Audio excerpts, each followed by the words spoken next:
The Book of Genesis. Genesis chapter 1. In the beginning, God created the heavens and the earth. Now the earth was formless and empty. Darkness was over the surface of the deep, and the Spirit of God was hovering over the waters. And God said, "Let there be light." And there was light. God saw that the light was good, and he separated the light from the darkness. God called the light day, and the darkness he called night. And there was evening and there was morning, the first day. And God said, "Let there be a vault between the waters to separate water from water." So God made the vault and separated the water under the vault from the water above it, and it was so. God called the vault sky. And there was evening, and there was morning, the second day. And God said, "Let the water under the sky be gathered to one place, and let dry ground appear." And it was so. God called the dry ground land, and the gathered waters he called seas. And God saw that it was good. Then God said, "Let the land produce vegetation, seed-bearing plants, and trees on the land that bear fruit with seed in it, according to their various kinds." And it was so.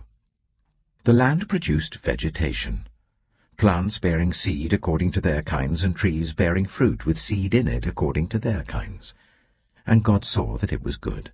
And there was evening and there was morning, the third day. And God said, "Let there be lights in the vault of the sky, to separate the day from the night, and let them serve as signs to mark sacred times and days and years. And let them be lights in the vault of the sky to give light on the earth." And it was so. God made two great lights, the greater light to govern the day, and the lesser light to govern the night. He also made the stars. God set them in the vault of the sky to give light on the earth, to govern the day and the night, and to separate light from darkness. And God saw that it was good. And there was evening, and there was morning, the fourth day. And God said, "Let the water teem with living creatures, and let birds fly above the earth, across the vault of the sky." So God created the great creatures of the sea, and every living thing with which the water teems, and that moves about in it, according to their kinds, and every winged bird according to its kind. And God saw that it was good. God blessed them, and said, "Be fruitful, and increase in number, and fill the water in the seas, and let the birds increase on the earth." And there was evening, and there was morning, the fifth day. And God said, "Let the land produce living creatures according to their kinds, the livestock, the creatures that move along the ground, and the wild animals, each according to its kind." And it was so. God made the wild animals according to their kinds, the livestock according to their kinds, and all the creatures that move along the ground according to their kinds. And God saw that it was good.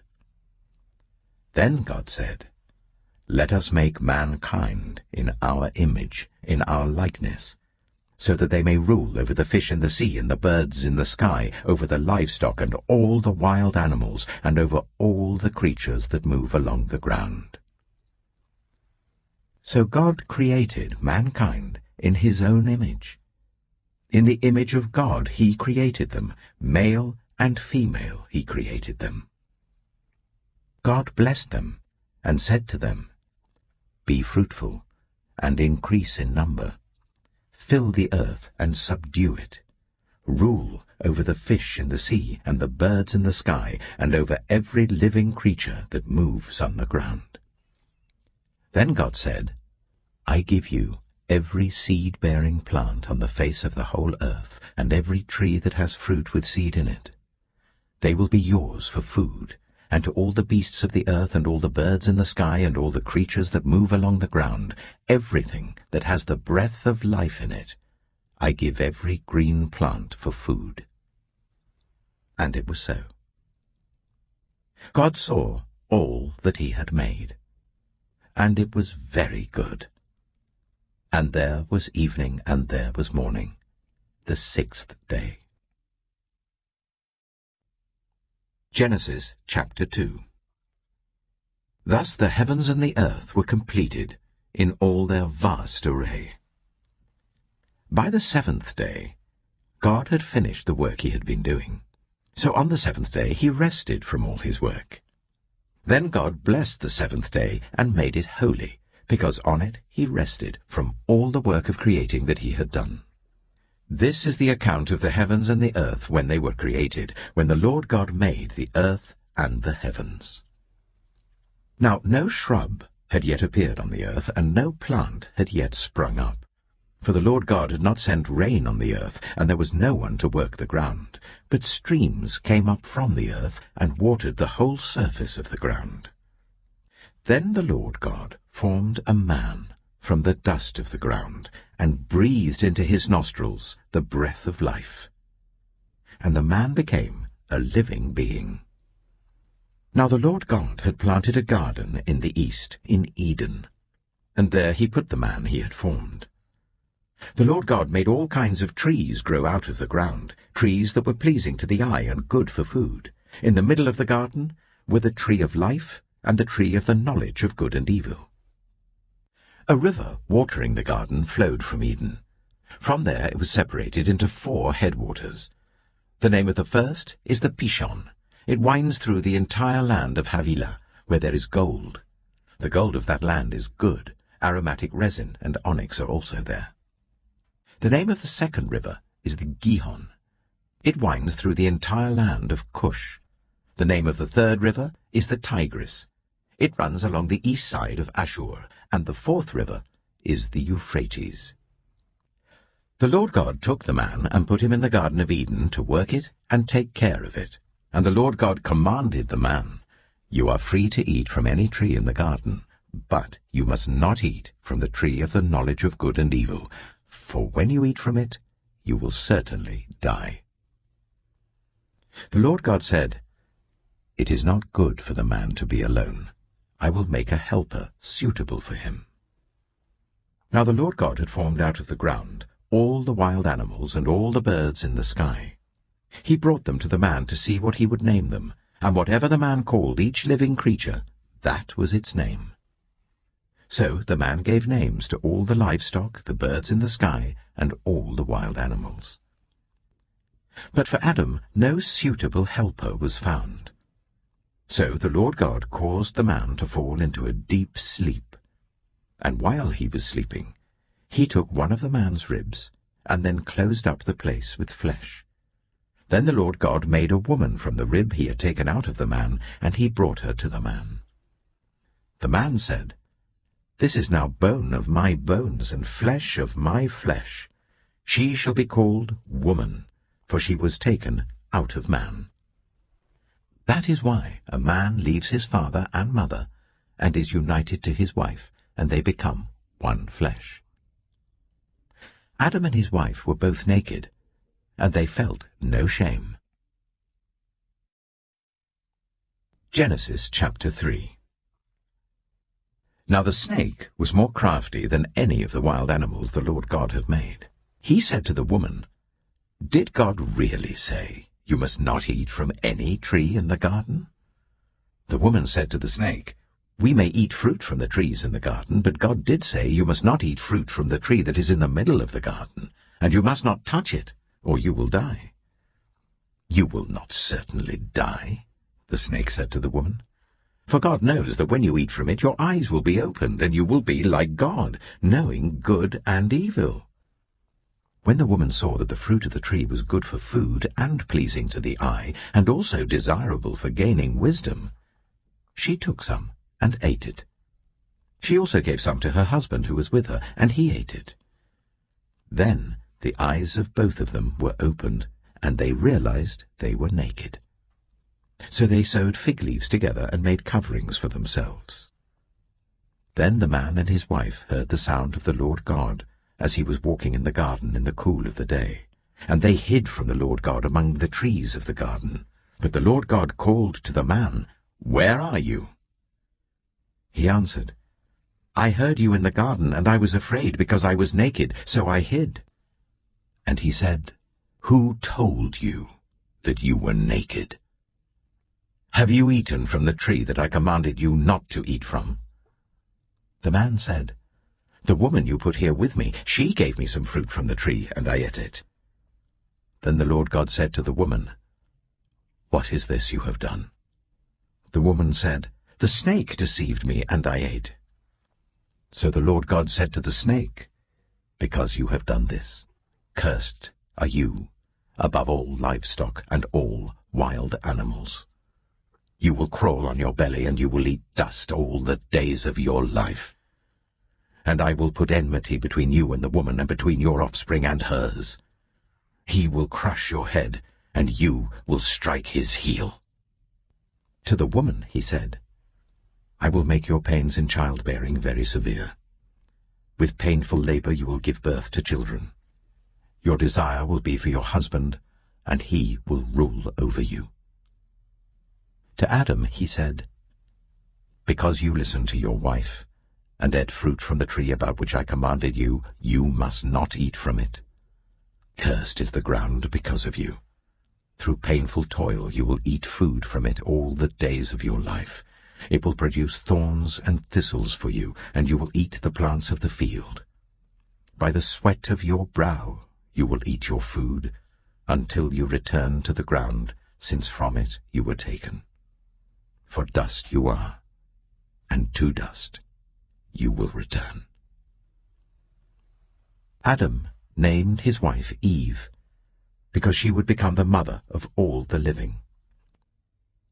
The Lord God made garments of skin for Adam and his wife, and clothed them. And the Lord God said, "The man has now become like one of us, knowing good and evil. He must not be allowed to reach out his hand and take also from the tree of life and eat, and live forever." So the Lord God banished him from the Garden of Eden to work the ground from which he had been taken. After he drove the man out, he placed on the east side of the Garden of Eden cherubim and a flaming sword, flashing back and forth to guard the way to the tree of life. Genesis chapter 4. Adam made love to his wife Eve, and she became pregnant and gave birth to Cain. She said, "With the help of the Lord I have brought forth a man." Later she gave birth to his brother Abel. Now Abel kept flocks, and Cain worked the soil. In the course of time, Cain brought some of the fruits of the soil as an offering to the Lord. But Abel also brought an offering, fat portions from some of the firstborn of his flock. The Lord looked with favor on Abel and his offering, but on Cain and his offering he did not look with favor. So Cain was very angry, and his face was downcast. Then the Lord said to Cain, "Why are you angry? Why is your face downcast? If you do what is right, will you not be accepted?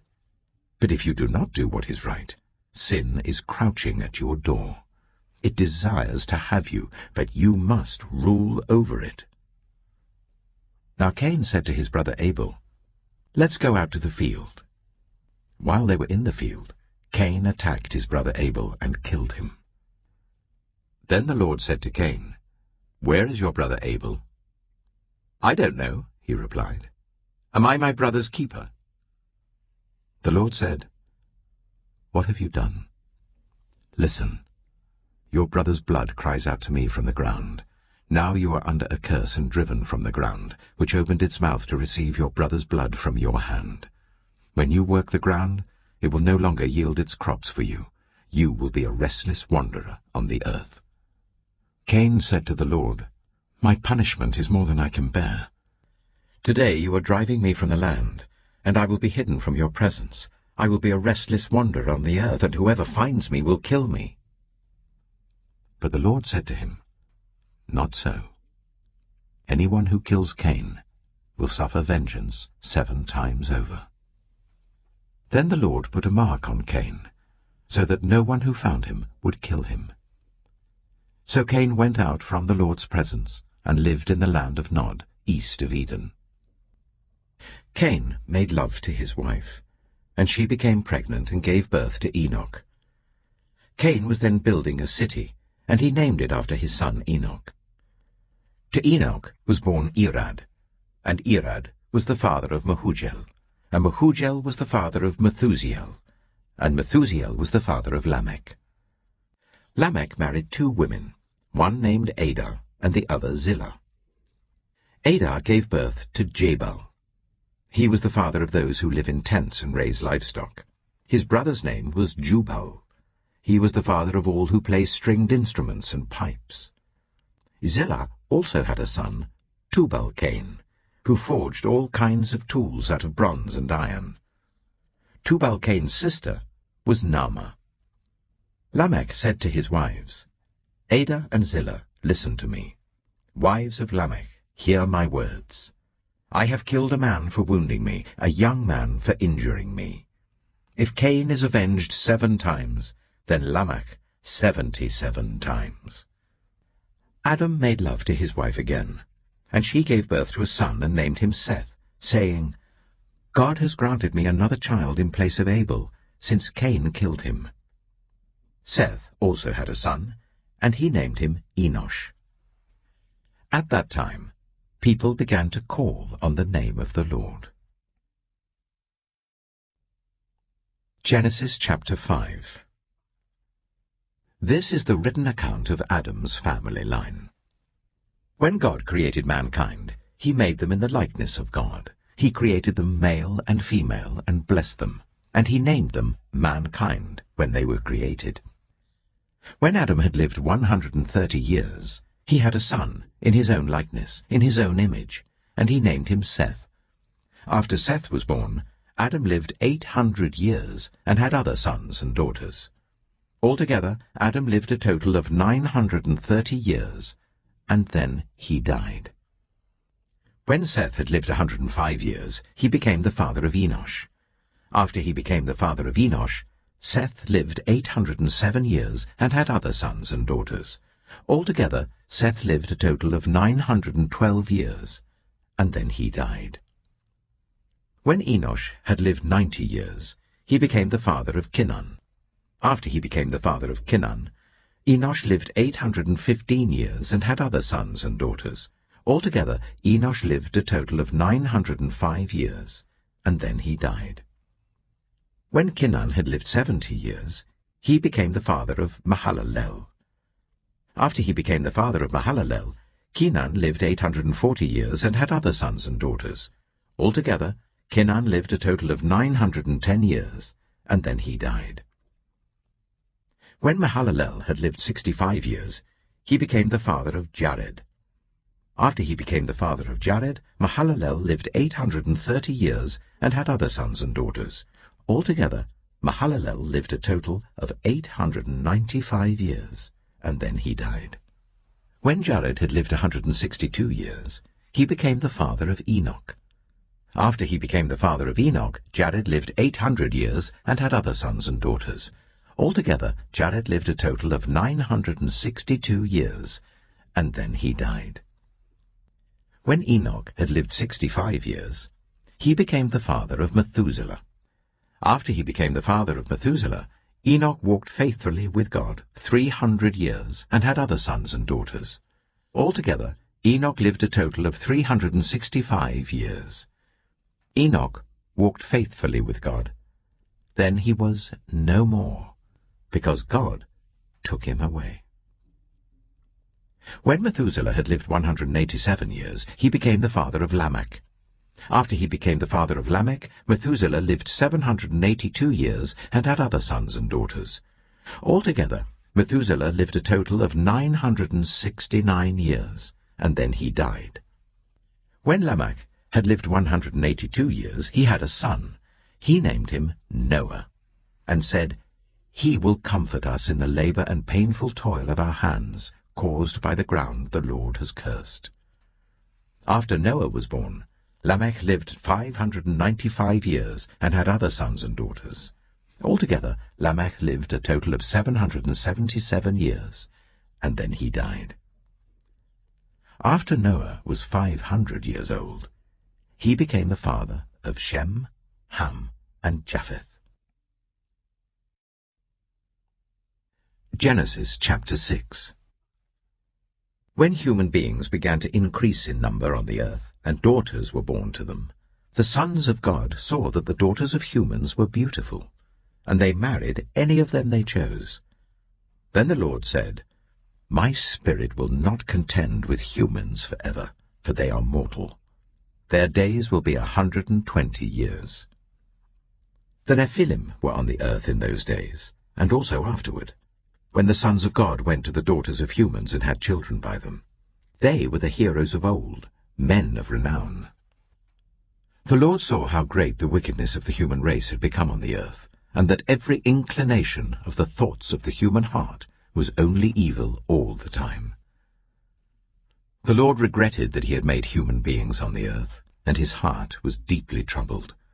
So the Lord said, "I will wipe from the face of the earth the human race I have created, and with them the animals, the birds, and the creatures that move along the ground, for I regret that I have made them." But Noah found favor in the eyes of the Lord. This is the account of Noah and his family. Noah was a righteous man, blameless among the people of his time, and he walked faithfully with God. Noah had 3 sons, Shem, Ham, and Japheth. Now the earth was corrupt in God's sight, and was full of violence. God saw how corrupt the earth had become, for all the people on the earth had corrupted their ways. So God said to Noah, "I am going to put an end to all people, for the earth is filled with violence because of them.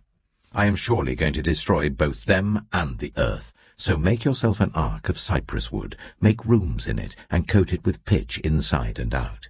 This is how you are to build it. The ark is to be 300 cubits long, 50 cubits wide, and 30 cubits high.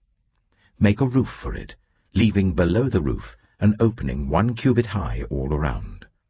Put a door in the side of the ark, and make lower, middle, and upper decks. I am going to bring floodwaters on the earth to destroy all life under the heavens, every creature that has the breath of life in it. Everything on earth will perish. But I will establish my covenant with you, and you will enter the ark, you and your sons and your wife and your sons' wives with you. You are to bring into the ark 2 of all living creatures, male and female, to keep them alive with you. 2 of every kind of bird, of every kind of animal, and of every kind of creature that moves along the ground will come to you to be kept alive. You are to take every kind of food that is to be eaten and store it away as food for you and for them." Noah did everything just as God commanded him. Genesis chapter 7. The Lord then said to Noah, "Go into the ark, you and your whole family, because I have found you righteous in this generation. Take with you 7 pairs of every kind of clean animal, a male and its mate, and 1 pair of every kind of unclean animal, a male and its mate, and also 7 pairs of every kind of bird, male and female, to keep their various kinds alive throughout the earth. 7 days from now I will send rain on the earth for 40 days and 40 nights, and I will wipe from the face of the earth every living creature I have made." And Noah did all that the Lord commanded him. Noah was 600 years old when the floodwaters came on the earth. And Noah and his sons and his wife and his sons' wives entered the ark to escape the waters of the flood. Pairs of clean and unclean animals, of birds and of all the creatures that move along the ground, male and female, came to Noah and entered the ark, as God had commanded Noah. And after the 7 days, the floodwaters came on the earth.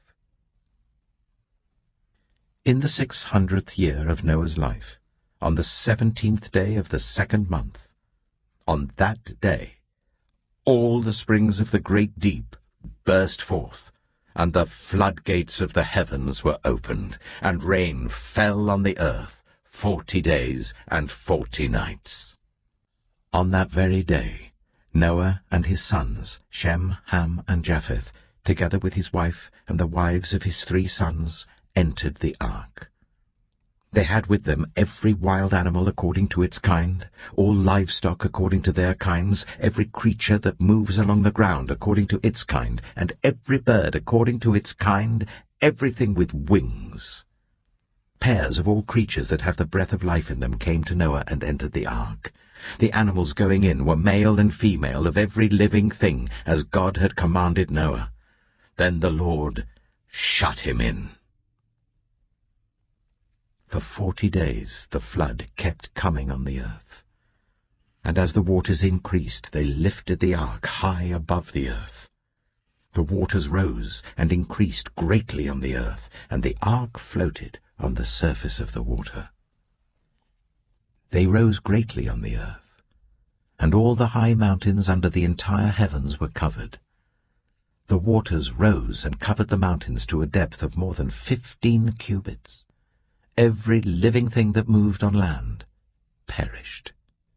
Birds, livestock, wild animals, all the creatures that swarm over the earth, and all mankind.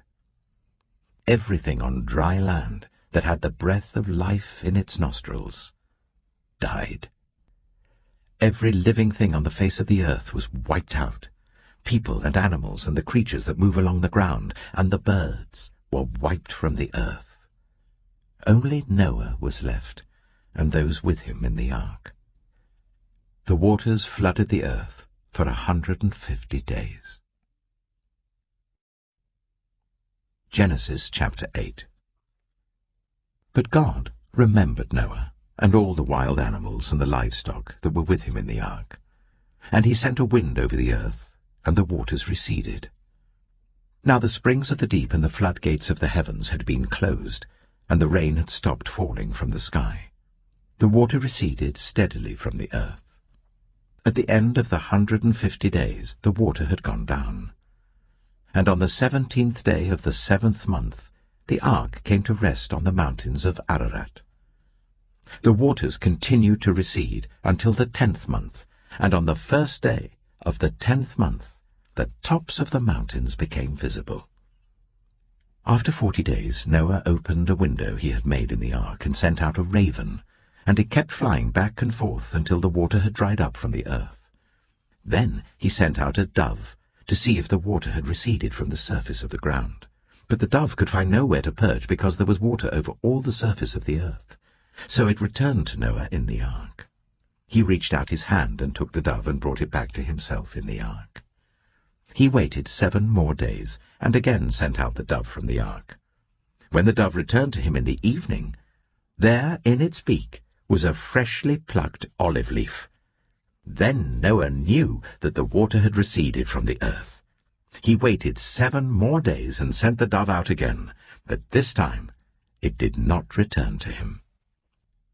By the first day of the 1st month of Noah's 601st year, the water had dried up from the earth. Noah then removed the covering from the ark and saw that the surface of the ground was dry. By the 27th day of the 2nd month, the earth was completely dry. Then God said to Noah, "Come out of the ark, you and your wife and your sons and their wives. Bring out every kind of living creature that is with you, the birds, the animals, and all the creatures that move along the ground, so they can multiply on the earth and be fruitful and increase in number on it." So Noah came out, together with his sons and his wife and his sons' wives. All the animals and all the creatures that move along the ground and all the birds, everything that moves on land, came out of the ark, one kind after another. Then Noah built an altar to the Lord, and taking some of all the clean animals and clean birds, he sacrificed burnt offerings on it. The Lord smelled the pleasing aroma and said in his heart, "Never again will I curse the ground because of humans, even though every inclination of the human heart is evil from childhood. And never again will I destroy all living creatures as I have done. As long as the earth endures, seed time and harvest, cold and heat, summer and winter, day and night, will never cease. Genesis chapter 9. Then God blessed Noah and his sons, saying to them, Be fruitful and increase in number and fill the earth. The fear and dread of you will fall on all the beasts of the earth and on all the birds in the sky, on every creature that moves along the ground and on all the fish in the sea. They are given into your hands. Everything that lives and moves about will be food for you. Just as I gave you the green plants, I now give you everything. But you must not eat meat that has its lifeblood still in it. And for your lifeblood I will surely demand an accounting. I will demand an accounting from every animal, and from each human being too I will demand an accounting for the life of another human being. Whoever sheds human blood by humans, shall their blood be shed. For in the image of God has God made mankind. As for you, be fruitful and increase in number. Multiply on the earth and increase upon it. Then God said to Noah and to his sons with him, I now establish my covenant with you and with your descendants after you, and with every living creature that was with you, the birds, the livestock, and all the wild animals, all those that came out of the ark with you, every living creature on earth. I establish my covenant with you. Never again will all life be destroyed by the waters of a flood. Never again will there be a flood to destroy the earth. And God said, This is the sign of the covenant I am making between me and you and every living creature with you, a covenant for all generations to come. I have set my rainbow in the clouds, and it will be the sign of the covenant between me and the earth. Whenever I bring clouds over the earth and the rainbow appears in the clouds, I will remember my covenant between me and you and all living creatures of every kind. Never again will the waters become a flood to destroy all life. Whenever the rainbow appears in the clouds, I will see it and remember the everlasting covenant between God and all living creatures of every kind on the earth. So God said to Noah, This is the sign of the covenant I have established between me and all life on the earth. The sons of Noah who came out of the ark were Shem, Ham, and Japheth. Ham was the father of Canaan. These were the 3 sons of Noah, and from them came the people who were scattered over the whole earth. Noah, a man of the soil, proceeded to plant a vineyard. When he drank some of its wine, he became drunk, and lay uncovered in his tent. Ham, the father of Canaan, saw his father naked and told his 2 brothers outside. But Shem and Japheth took a garment and laid it across their shoulders. Then they walked in backward and covered their father's naked body. Their faces were turned the other way, so that they would not see their father naked. When Noah awoke from his wine and found out what his youngest son had done to him, he said, Cursed be Canaan. The lowest of slaves will he be to his brothers. He also said, Praise be to the Lord, the God of Shem. May Canaan be the slave of Shem. May God extend Japheth's territory. May Japheth live in the tents of Shem, and may Canaan be the slave of Japheth. After the flood, Noah lived 350 years. Noah lived a total of 950 years, and then he died. Genesis chapter 10. This is the account of Shem, Ham, and Japheth, Noah's sons, who themselves had sons after the flood. The sons of Japheth: Gomer, Magog, Madai, Javan, Tubal, Meshach, and Tiras. The sons of Gomer: Ashkenaz, Riphath, and Togarmah. The sons of Javan: Elisha, Tarshish, the Kittites, and the Rodanites. From these the maritime peoples spread out into their territories by their clans within their nations, each with its own language. The sons of Ham: Cush, Egypt, Put, and Canaan. The sons of Cush: Seba, Havilah, Sabta, Reamah, and Sabteka. The sons of Reamah: Sheba and Dedan. Cush was the father of Nimrod, who became a mighty warrior on the earth. He was a mighty hunter before the Lord. That is why it is said, like Nimrod, a mighty hunter before the Lord. The first centers of his kingdom were Babylon, Uruk, Akkad, and Calnu in Shinar. From that land he went to Assyria, where he built Nineveh, Rehoboth, Calah, and Resen, which is between Nineveh and Calah, which is the great city. Egypt was the father of the Ludites, Anamites, Lehabites, Naphtuhites, Pathrusites, Casluhites, from whom the Philistines came, and Caphtorites. Canaan was the father of Sidon his firstborn, and of the Hittites, Jebusites, Amorites, Girgashites, Hivites, Archites, Sinites, Arvadites, Zemarites, and Hamathites. Later the Canaanites' clans scattered, and the borders of Canaan reached from Sidon towards Gerar as far as Gaza, and then toward Sodom, Gomorrah, Admah, and Zeboim as far as Lasha. These are the sons of Ham by their clans and languages, in their territories and nations. Sons were also born to Shem, whose older brother was Japheth. Shem was the ancestor of all the sons of Eber. The sons of Shem: Elam, Ashur, Arphaxad, Lud, and Aram. The sons of Aram: Az, Hul, Gether, and Meshech. Arphaxad was the father of Shelah, and Shelah the father of Eber. 2 sons were born to Eber. One was named Peleg, because in his time the earth was divided. His brother was named Joktan.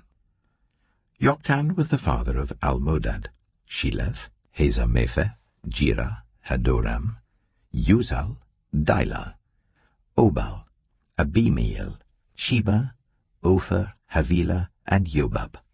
All these were sons of Joktan. The region where they lived stretched from Mesha towards Sephar in the eastern hill country. These are the sons of Shem by their clans and languages, in their territories and nations. These are the clans of Noah's sons, according to their lines of descent within their nations. From these the nations spread out over the earth after the flood. Genesis chapter 11. Now the whole world had one language and a common speech.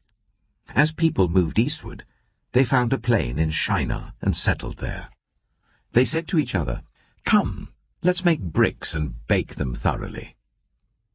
They used brick instead of stone, and bitumen for mortar. Then they said, "Come, let us build ourselves a city with a tower that reaches to the heavens, so that we may make a name for ourselves. Otherwise we will be scattered over the face of the whole earth." But the Lord came down to see the city and the tower the people were building. The Lord said, "If as one people speaking the same language they have begun to do this, then nothing they plan to do will be impossible for them. Come, let us go down and confuse their language, so they will not understand each other." So the Lord scattered them from there over all the earth, and they stopped building the city. That is why it was called Babel, because there the Lord confused the language of the whole world. From there the Lord scattered them over the face of the whole earth. This is the account of Shem's family line. 2 years after the flood, when Shem was 100 years old, he became the father of Arphaxad. And after he became the father of Arphaxad, Shem lived 500 years and had other sons and daughters. When Arphaxad had lived 35 years, he became the father of Shelah. And after he became the father of Shelah, Arphaxad lived 403 years and had other sons and daughters. When Shelah had lived 30 years, he became the father of Eber. And after he became the father of Eber, Shelah lived 403 years and had other sons and daughters. When Eber had lived 34 years, he became the father of Peleg. And after he became the father of Peleg, Eber lived 430 years and had other sons and daughters. When Peleg had lived 30 years, he became the father of Ru. And after he became the father of Ru, Peleg lived 209 years and had other sons and daughters. When Ru had lived 32 years, he became the father of Serug.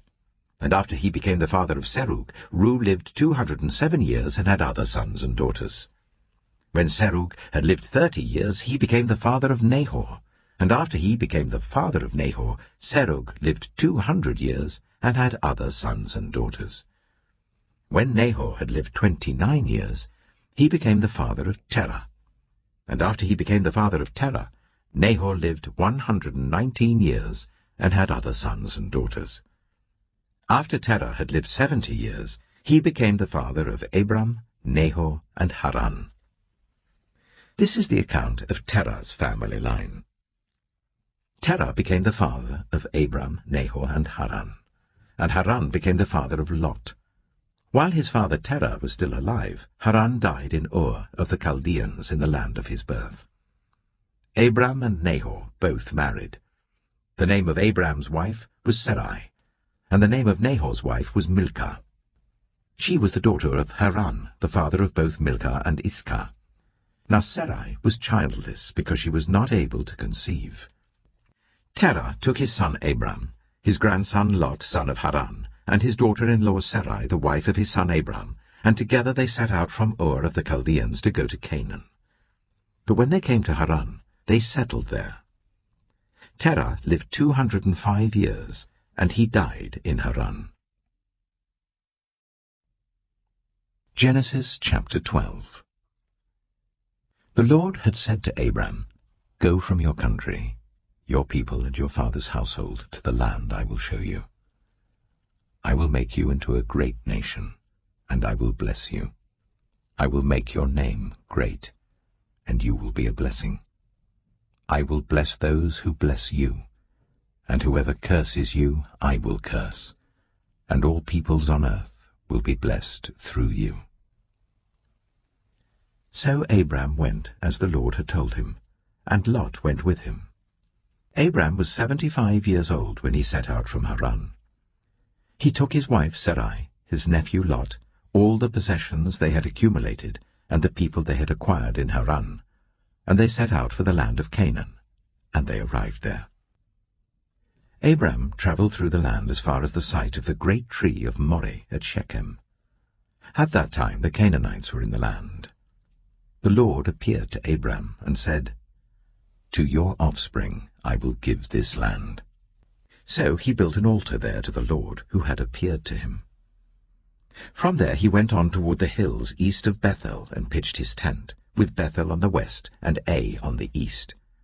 There he built an altar to the Lord and called on the name of the Lord. Then Abram set out and continued toward the Negev. Now there was a famine in the land, and Abram went down to Egypt to live there for a while because the famine was severe. As he was about to enter Egypt, he said to his wife Sarai, "I know what a beautiful woman you are. When the Egyptians see you, they will say, 'This is his wife.' Then they will kill me, but will let you live. Say you are my sister, so that I will be treated well for your sake, and my life will be spared because of you." When Abram came to Egypt, the Egyptians saw that Sarai was a very beautiful woman.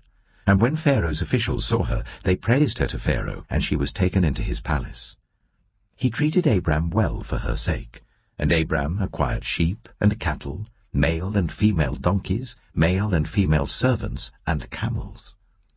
But the Lord inflicted serious diseases on Pharaoh and his household because of Abram's wife Sarai. So Pharaoh summoned Abram. "What have you done to me?" he said. "Why didn't you tell me she was your wife? Why did you say, 'She is my sister,' so that I took her to be my wife? Now then, here is your wife. Take her and go." Then Pharaoh gave orders about Abram to his men, and they sent him on his way with his wife and everything he had. Genesis chapter 13. So Abram went up from Egypt to the Negev with his wife and everything he had, and Lot went with him. Abram had become very wealthy in livestock and in silver and gold. From the Negev he went from place to place until he came to Bethel, to the place between Bethel and Ai where his tent had been earlier, and where he had first built an altar. There Abram called on the name of the Lord. Now Lot who was moving about with Abram, also had flocks and herds and tents. But the land could not support them while they stayed together, for their possessions were so great that they were not able to stay together. And quarrelling arose between Abram's herdsmen and Lot's. The Canaanites and Perizzites were also living in the land at that time. So Abram said to Lot, "Let's not have any quarrelling between you and me and between your herdsmen and mine, for we are close relatives. Is not the whole land before you? Let's part company. If you go to the left, I'll go to the right. If you go to the right, I'll go to the left." Lot looked around and saw that the whole plain of the Jordan toward Zoar was well watered, like the garden of the Lord, like the land of Egypt. This was before the Lord destroyed Sodom and Gomorrah. So Lot chose for himself the whole plain of the Jordan and set out toward the east. The two men parted company. Abram lived in the land of Canaan, while Lot lived among the cities of the plain and pitched his tents near Sodom. Now the people of Sodom were wicked, and were sinning greatly against the Lord.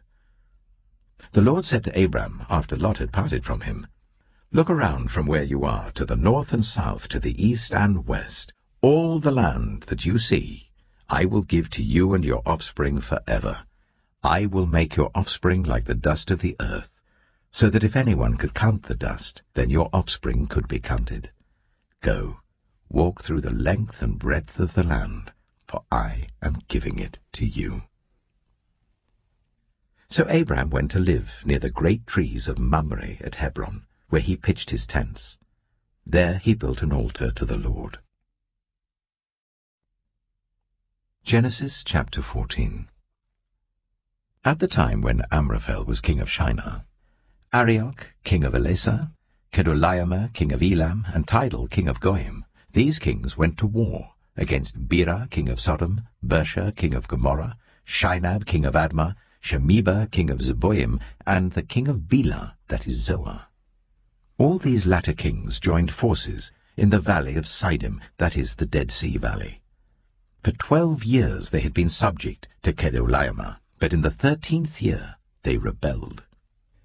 In the 14th year, Kedorlaomer and the kings allied with him went out and defeated the Rephaites in Ashtaroth-Karnaim, the Zuzites in Ham, the Emites in Sheva, Kiriathaim, and the Horites in the hill country of Seir as far as El-Paran, near the desert. Then they turned back and went to En-Mishpat, that is Kadesh, and they conquered the whole territory of the Amalekites, as well as the Amorites who were living in Hazazon-Tamar.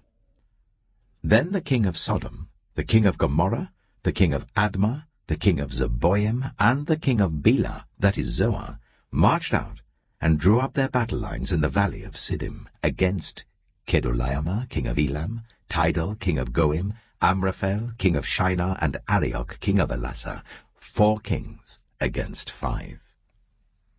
Now the valley of Siddim was full of tar pits, and when the kings of Sodom and Gomorrah fled, some of the men fell into them, and the rest fled to the hills. The 4 kings seized all the goods of Sodom and Gomorrah and all their food.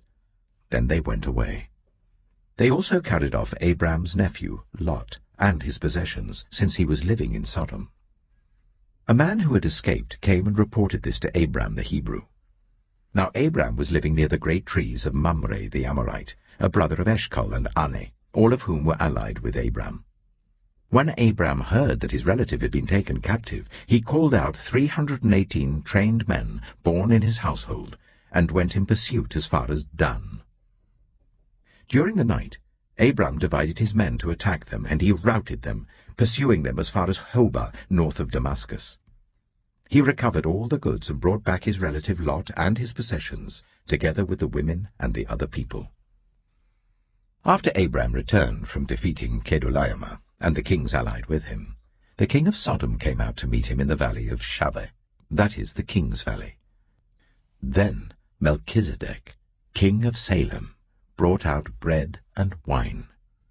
He was priest of God Most High, and he blessed Abram, saying, "Blessed be Abram by God Most High, creator of heaven and earth, and praise be to God Most High, who delivered your enemies into your hand." Then Abram gave him 1/10 of everything. The king of Sodom said to Abram, Give me the people, and keep the goods for yourself." But Abram said to the king of Sodom, "With raised hand I have sworn an oath to the Lord, God Most High, Creator of heaven and earth, that I will accept nothing belonging to you, not even a thread or the strap of a sandal, so that you will never be able to say, 'I made Abram rich.' I will accept nothing but what my men have eaten and the share that belongs to the men who went with me, to Ane, Eshcol, and Mamre. Let them have their share." Genesis chapter 15. After this, the word of the Lord came to Abram in a vision. "Do not be afraid, Abram. I am your shield, your very great reward." But Abram said, "Sovereign Lord, what can you give me since I remain childless? And the one who will inherit my estate is Eleazar of Damascus." And Abram said, "You have given me no children, so a servant in my household will be my heir." Then the word of the Lord came to him. "This man will not be your heir, but a son who is your own flesh and blood will be your heir." He took him outside and said, "Look up at the sky and count the stars, if indeed you can count them." Then he said to him, "So shall your offspring be." Abram believed the Lord, and he credited to him as righteousness. He also said to him, "I am the Lord, who brought you out of Ur of the Chaldeans, to give you this land to take possession of it." But Abram said, "Sovereign Lord, how can I know that I will gain possession of it?" So the Lord said to him, "Bring me a heifer, a goat, and a ram, each 3 years old, along with a dove and a young pigeon." Abram brought all these to him, cut them in two, and arranged the halves opposite each other. The birds, however, he did not cut in half. Then birds of prey came down on the carcasses, but Adam drove them away. As the sun was setting, Abram fell into a deep sleep, and a thick and dreadful darkness came over him. Then the Lord said to him, "Know for certain that for 400 years your descendants will be strangers in a country not their own, and that they will be enslaved and ill-treated there. But I will punish the nation they serve as slaves, and afterward they will come out with great possessions. You, however, will go to your ancestors in peace and be buried at a good old age. In the 4th generation, your descendants will come back here, for the sin of the Amorites has not yet reached its full measure." When the sun had set and darkness had fallen, a smoking brazier with a blazing torch appeared and passed between the pieces. On that day the Lord made a covenant with Abram and said, "To your descendants I give this land, from the Wadi of Egypt to the great river, the Euphrates, the land of the Kenites, Kenizzites, Cadmonites, Hittites, Perizzites, Rephaites, Amorites, Canaanites, Girgashites, and Jebusites." Genesis chapter 16. Now Sarai, Abram's wife, had borne him no children, but she had an Egyptian slave named Hagar. So she said to Abram, "The Lord has kept me from having children. Go, sleep with my slave. Perhaps I can build a family through her." Abram agreed to what Sarai said. So after Abraham had been living in Canaan 10 years, Sarai his wife took her Egyptian slave Hagar and gave her to her husband to be his wife. He slept with Hagar, and she conceived. When she knew she was pregnant, she began to despise her mistress. Then Sarai said to Abram, "You are responsible for the wrong I'm suffering. I put my slave in your arms, and now that she knows she is pregnant, she despises me. May the Lord judge between you and me." "Your slave is in your hands," Abram said. "Do with her whatever you think best." Then Sarai ill-treated Hagar, so she fled from her. The angel of the Lord found Hagar near a spring in the desert. It was the spring that is beside the road to Shur. And he said, "Hagar, slave of Sarai, where have you come from, and where are you going?" "I'm running away from my mistress Sarai," she answered. Then the angel of the Lord told her, "Go back to your mistress and submit to her. The angel added, "I will increase your descendants so much that they will be too numerous to count." The angel of the Lord also said to her, "You are now pregnant, and you will give birth to a son. You shall name him Ishmael, for the Lord has heard of your misery. He will be a wild donkey of a man. His hand will be against everyone, and everyone's hand against him, and he will live in hostility towards all his brothers." She gave this name to the Lord who spoke to her. "You are the God who sees me." For she said, "I have now seen the one who sees me." That is why the well was called Beer Lahairoi. It is still there between Kadesh and Bered. So Hagar bore Abram a son, and Abram gave the name Ishmael to the son she had borne. Abram was 86 years old when Hagar bore him Ishmael. Genesis chapter 17. When Abram was 99 years old, the Lord appeared to him and said, "I am God Almighty. Walk before me faithfully and be blameless. Then I will make my covenant between me and you, and will greatly increase your numbers." Abram fell face down, and God said to him, "As for me, this is my covenant with you. You will be the father of many nations. No longer will you be called Abram. Your name will be Abraham. For I have made you a father of many nations. I will make you very fruitful. I will make nations of you, and kings will come from you. I will establish my covenant as an everlasting covenant between me and you and your descendants after you for the generations to come, to be your God and the God of your descendants after you.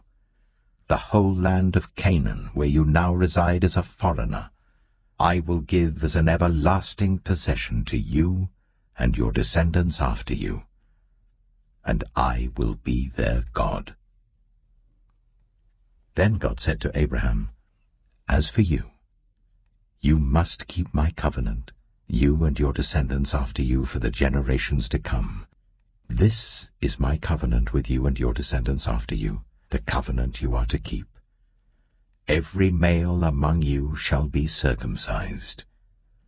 You are to undergo circumcision, and it will be the sign of the covenant between me and you. For the generations to come, every male among you who is 8 days old must be circumcised, including those born in your household or bought with money from a foreigner. Those who are not your offspring, whether born in your household or bought with your money, they must be circumcised. My covenant in your flesh is to be an everlasting covenant. Any uncircumcised male who has not been circumcised in the flesh will be cut off from his people. He has broken my covenant." God also said to Abraham, "As for Sarai your wife, you are no longer to call her Sarai. Her name will be Sarah. I will bless her, and will surely give you a son by her. I will bless her, so she will be the mother of nations. Kings of peoples will come from her." Abraham fell face down. He laughed and said to himself, "Will a son be born to a man 100 years old? Will Sarah bear a child at the age of 90? And Abraham said to God, "If only Ishmael might live under your blessing." Then God said, "Yes, but your wife Sarah will bear you a son, and you will call him Isaac. I will establish my covenant with him as an everlasting covenant for his descendants after him. And as for Ishmael, I have heard you. I will surely bless him. I will make him fruitful, and will greatly increase his numbers. He will be the father of 12 rulers, and I will make him into a great nation. But my covenant I will establish with Isaac, whom Sarah will bear to you by this time next year." When he had finished speaking with Abraham, God went up from him. On that very day Abraham took his son Ishmael, and all those born in his household or bought with his money, every male in his household, and circumcised them as God told him. Abraham was 99 years old when he was circumcised, and his son Ishmael was 13. Abraham and his son Ishmael were both circumcised on that very day, and every male in Abraham's household, including those born in his household or bought from a foreigner, was circumcised with him. Genesis chapter 18. The Lord appeared to Abraham near the great trees of Mamre, while he was sitting at the entrance to his tent in the heat of the day. Abraham looked up and saw 3 men standing nearby. When he saw them, he hurried from the entrance of his tent to meet them and bowed low to the ground. He said, "If I have found favor in your eyes, my lord, do not pass your servant by. Let a little water be brought, and then you may all wash your feet and rest under this tree. Let me get you something to eat, so you can be refreshed and then go on your way, now that you have come to your servant." "Very well," they answered. "Do as you say." So Abraham hurried into the tent to Sarah. "Quick," he said, "get 3 seahs of the finest flour and knead it and bake some bread." Then he ran to the herd and selected a choice tender calf and gave it to a servant who hurried to prepare it. He then brought some curds and milk and the calf that had been prepared and set these before them. While they ate, he stood near them under a tree. "Where is your wife, Sarah?" they asked him. "There, in the tent," he said. Then one of them said, "I will surely return to you about this time next year, and Sarah, your wife, will have a son." Now Sarah was listening at the entrance to the tent, which was behind him. Abraham and Sarah were already very old, and Sarah was past the age of childbearing. So Sarah laughed to herself as she thought, "After I'm worn out and my Lord is old, will I now have this pleasure?" Then the Lord said to Abraham, "Why did Sarah laugh and say, 'Will I really have a child now that I am old?' Is anything too hard for the Lord? I will return to you at the appointed time next year, and Sarah will have a son." Sarah was afraid, so she lied and said, "I did not laugh." But he said, "Yes, you did laugh." When the men got up to leave, they looked down towards Sodom, and Abraham walked along with them to see them on their way. Then the Lord said, "Shall I hide from Abraham what I am about to do? Abraham will surely become a great and powerful nation, and all nations on earth will be blessed through him. For I have chosen him so that he will direct his children and his household after him, to keep the way of the Lord by doing what is right and just, so that the Lord will bring about for Abraham what he has promised him." Then the Lord said, "The outcry against Sodom and Gomorrah is so great, and their sin so grievous, that I will go down and see if what they have done is as bad as the outcry that has reached me. If not, I will know." The men turned away and went toward Sodom, but Abraham remained standing before the Lord. Then Abraham approached him and said, "Will you sweep away the righteous with the wicked? What if there are 50 righteous people in the city? Will you really sweep it away and not spare the place for the sake of the 50 righteous people in it? Far be it from you to do such a thing, to kill the righteous with the wicked, treating the righteous and the wicked alike? Far be it from you. Will not the judge of all the earth do right?" The Lord said, "If I find 50 righteous people in the city of Sodom, I will spare the whole place for their sake." Then Abraham spoke up again, "Now that I have been so bold as to speak to the Lord, though I am nothing but dust and ashes, what if the number of the righteous is 5 less than 50? Will you destroy the whole city for lack of 5 people?" "If I find 45 there," he said, "I will not destroy it." Once again he spoke to him, "What if only 40 are found there?" He said, "For the sake of 40 I will not do it." Then he said, "May the Lord not be angry, but let me speak. What if only 30 can be found there?" He answered, "I will not do it if I find 30 there." Abraham said, "Oh, now that I have been so bold as to speak to the Lord, what if only 20 can be found there?" He said, "For the sake of 20, I will not destroy it." Then he said, "May the Lord not be angry, but let me speak just once more. What if only 10 can be found there?" He answered, "For the sake of 10, I will not destroy it." When the Lord had finished speaking with Abraham, he left, and Abraham returned home. Genesis chapter 19. The 2 angels arrived at Sodom in the evening, and Lot was sitting in the gateway of the city. When he saw them, he got up to meet them and bowed down with his face to the ground. "My lords," he said, "please turn aside to your servant's house. You can wash your feet and spend the night, and then go on your way early in the morning." "No," they answered, "we will spend the night in the square." But he insisted so strongly that they did go with him and entered his house. He prepared a meal for them, baking bread without yeast, and they ate.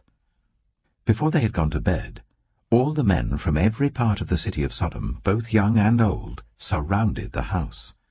They called to Lot, "Where are the men who came to you tonight? Bring them out to us, so that we can have sex with them." Lot went outside to meet them and shut the door behind him and said, "No, my friends, don't do this wicked thing. Look, I have 2 daughters who have never slept with a man.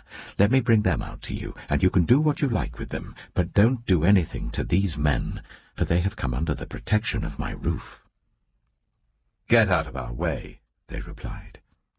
"This fellow came here as a foreigner, and now he wants to play the judge. We'll treat you worse than them."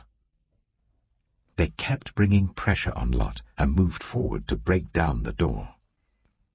But the men inside reached out and pulled Lot back into the house and shut the door. Then they struck the men who were at the door of the house, young and old, with blindness, so that they could not find the door. The 2 men said to Lot, "Do you have anyone else here? Sons-in-law, sons or daughters, or anyone else in the city who belongs to you? Get them out of here, because we are going to destroy this place. The outcry to the Lord against its people is so great that he has sent us to destroy it." So Lot went out and spoke to his sons-in-law, who were pledged to marry his daughters. He said, "Hurry and get out of this place, because the Lord is about to destroy the city." But his sons-in-law thought he was joking. With the coming of dawn, the angels urged Lot, saying, "Hurry! Take your wife and your 2 daughters who are here, or you will be swept away when the city is punished." When he hesitated, the men grasped his hand and the hands of his wife and of his 2 daughters and led them safely out of the city, for the Lord was merciful to them. As soon as they had brought them out, one of them said, "Flee for your lives. Don't look back. And don't stop anywhere in the plain. Flee to the mountains, or you will be swept away." But Lot said to them, "No, my lords, please. Your servant has found favor in your eyes, and you have shown great kindness to me in sparing my life, but I can't flee to the mountains. This disaster will overtake me, and I'll die. Look, here is a town near enough to run to, and it is small. Let me flee to it. It is very small, isn't it? Then my life will be spared." He said to him, "Very well. I will grant this request too. I will not overthrow the town you speak of, but flee there quickly, because I cannot do anything until you reach it." That is why the town was called Zoar. By the time Lot reached Zoar, the sun had risen over the land. Then the Lord rained down burning sulfur on Sodom and Gomorrah, from the Lord out of the heavens. Thus he overthrew those cities and the entire plain, destroying all those living in the cities and also the vegetation in the land. But Lot's wife looked back, and she became a pillar of salt. Early the next morning, Abraham got up and returned to the place where he had stood before the Lord. He looked down toward Sodom and Gomorrah, toward all the land of the plain, and he saw dense smoke rising from the land, like smoke from a furnace. So when God destroyed the cities of the plain, he remembered Abraham, and he brought Lot out of the catastrophe that overthrew the cities where Lot had lived. Lot and his 2 daughters left Zoar and settled in the mountains, for he was afraid to stay in Zoar. He and his 2 daughters lived in a cave. One day the older daughter said to the younger, "Our father is old, and there is no man around here to give us children, as is the custom all over the earth. Let's get our father to drink wine, and then sleep with him and preserve our family line through our father." That night they got their father to drink wine, and the older daughter went in and slept with him. He was not aware of it when she laid down or when she got up. The next day the older daughter said to the younger, "Last night I slept with my father. Let's get him to drink wine again tonight, and you go in and sleep with him, so we can preserve our family line through our father." So they got their father to drink wine that night also, and the younger daughter went in and slept with him. Again he was not aware of it when she lay down or when she got up. So both of Lot's daughters became pregnant by their father. The older daughter had a son, and she named him Moab. He is the father of the Moabites of today.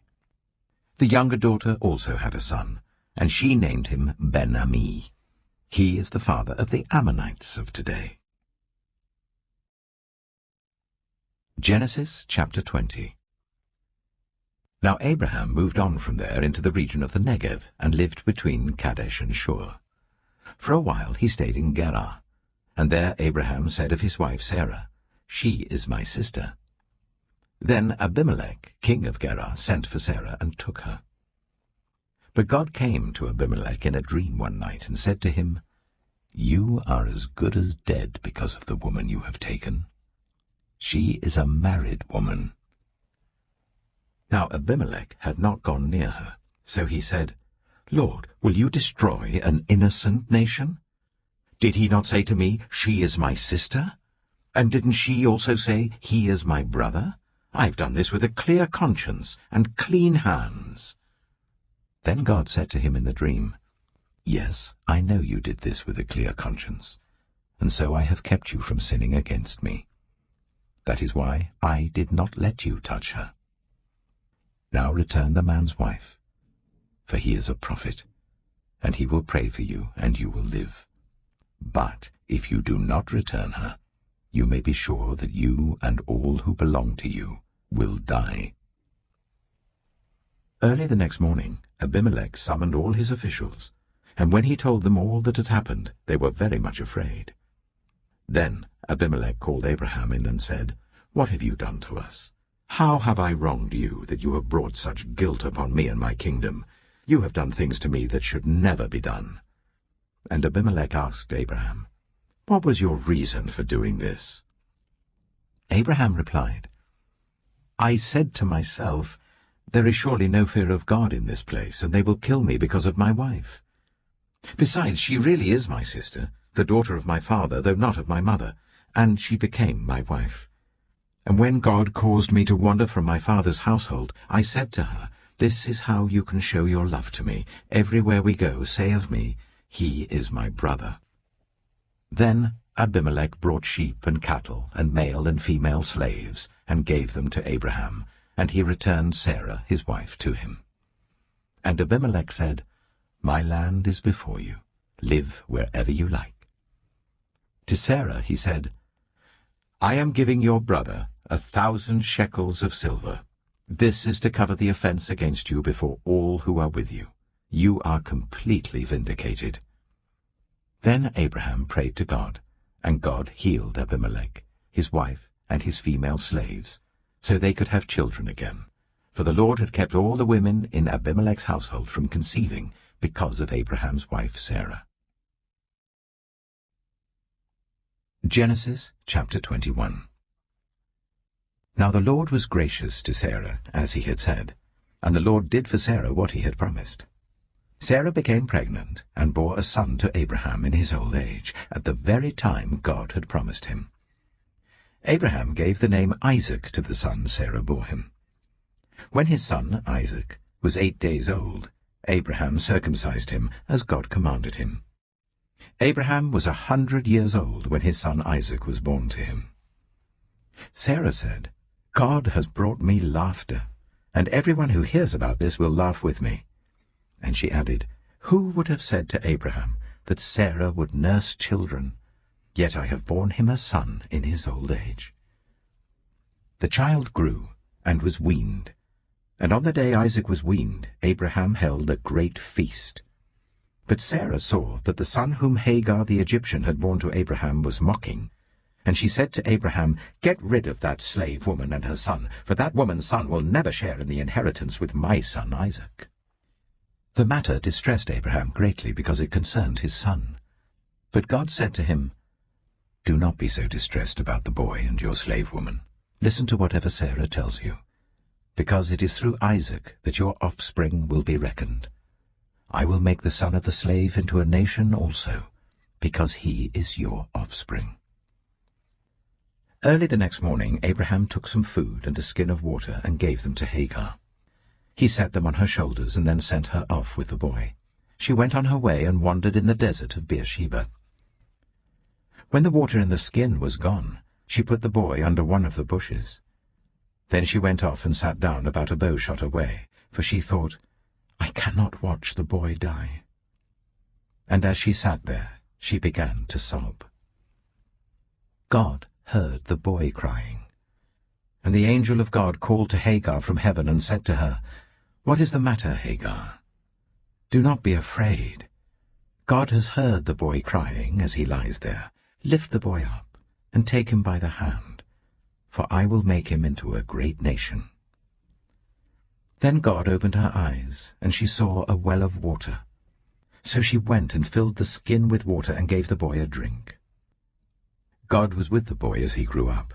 He lived in the desert and became an archer. While he was living in the desert of Paran, his mother got a wife for him from Egypt. At that time, Abimelech and Phicol, the commander of his forces, said to Abraham, "God is with you in everything you do. Now swear to me here before God that you will not deal falsely with me or my children or my descendants. Show to me and the country where you now reside as a foreigner the same kindness I have shown to you." Abraham said, "I swear it." Then Abraham complained to Abimelech about a well of water that Abimelech's servants had seized. But Abimelech said, "I don't know who has done this. You did not tell me, and I heard about it only today." So Abraham brought sheep and cattle and gave them to Abimelech, and the two men made a treaty. Abraham set apart 7 ewe lambs from the flock, and Abimelech asked Abraham, "What is the meaning of these 7 ewe lambs you have set apart by themselves?" He replied, "Accept these 7 lambs from my hand as a witness that I dug this well."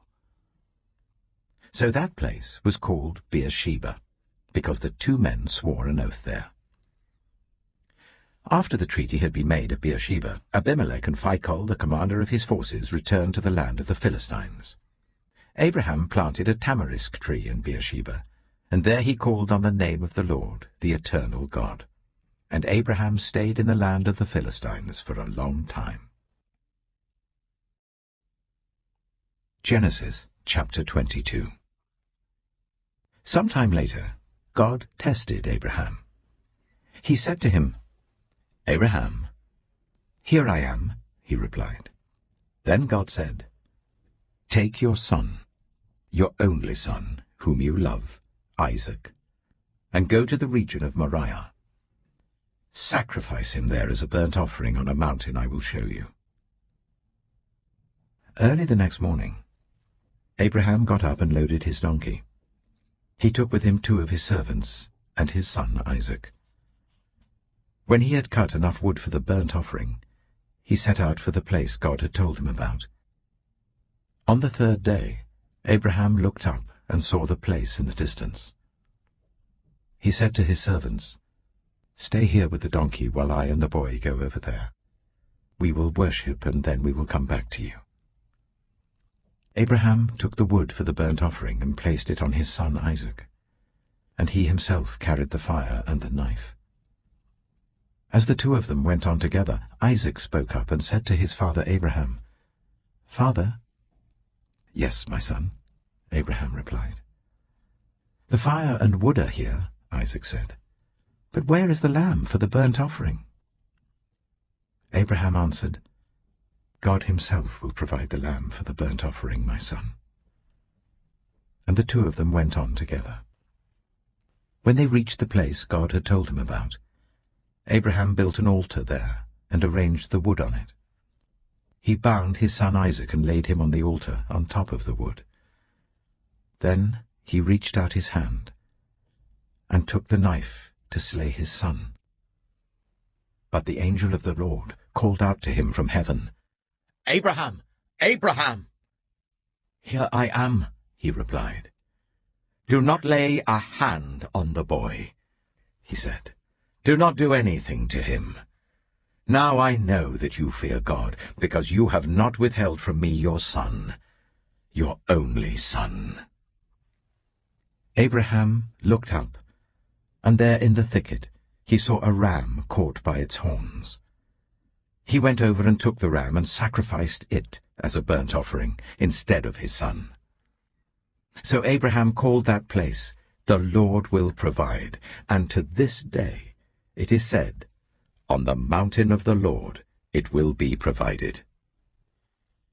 The angel of the Lord called to Abraham from heaven a second time and said, "I swear by myself, declares the Lord, that because you have done this and have not withheld your son, your only son, I will surely bless you and make your descendants as numerous as the stars in the sky and as the sand on the seashore. Your descendants will take possession of the cities of their enemies, and through your offspring all nations on earth will be blessed, because you have obeyed me." Then Abraham returned to his servants, and they set off together for Beersheba. And Abraham stayed in Beersheba. Some time later, Abraham was told, "Milcah is also a mother. She has borne sons to your brother Nahor. Uz the firstborn, Buz his brother, Kemuel the father of Aram, Kesed, Hazo, Pildash, Jiplaph, and Bethuel. Bethuel became the father of Rebekah. Milcah bore these 8 sons to Abraham's brother Nahor. His concubine, whose name was Rumah, also had sons, Tebah, Gaham, Tahash, and Maacah. Genesis chapter 23. Sarah lived to be 127 years old. She died at Kiriath Arba, that is Hebron, in the land of Canaan, and Abraham went to mourn for Sarah and to weep over her. Then Abraham rose from beside his dead wife and spoke to the Hittites. He said, "I am a foreigner and stranger among you. Sell me some property for a burial site here, so I can bury my dead." The Hittites replied to Abraham, "Sir, listen to us. You are a mighty prince among us. Bury your dead in the choicest of our tombs. None of us will refuse you his tomb for burying your dead." Then Abraham rose and bowed down before the people of the land, the Hittites. He said to them, "If you are willing to let me bury my dead, then listen to me and intercede with Ephron, son of Zohar, on my behalf. So he will sell me the cave of Machpelah, which belongs to him and is at the end of his field. Ask him to sell it to me for the full price as a burial site among you." Ephron the Hittite was sitting among his people, and he replied to Abraham in the hearing of all the Hittites who had come to the gates of his city. "No, my lord," he said, "listen to me. I give you the field, and I give you the cave that is in it. I give it to you in the presence of my people. Bury your dead." Again Abraham bowed down before the people of the land, and he said to Ephron in their hearing, "Listen to me. If you will, I will pay the price of the field. Accept it from me, so I can bury my dead there." Ephron answered Abraham, "Listen to me, my lord.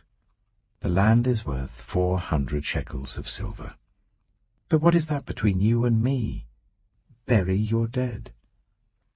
Abraham agreed to Ephron's terms, and weighed out for him the price he had named in the hearing of the Hittites, 400 shekels of silver, according to the weight current among the merchants. So Ephron's field in Machpelah, near Mamre, Both the field and the cave in it, and all the trees within the borders of the field, was legally made over to Abraham as his property, in the presence of all the Hittites who had come to the gate of the city. Afterwards Abraham buried his wife Sarah in the cave in the field of Machpelah, near Mamre, which is at Hebron, in the land of Canaan. So the field and the cave in it were legally made over to Abraham by the Hittites as a burial site. Genesis chapter 24.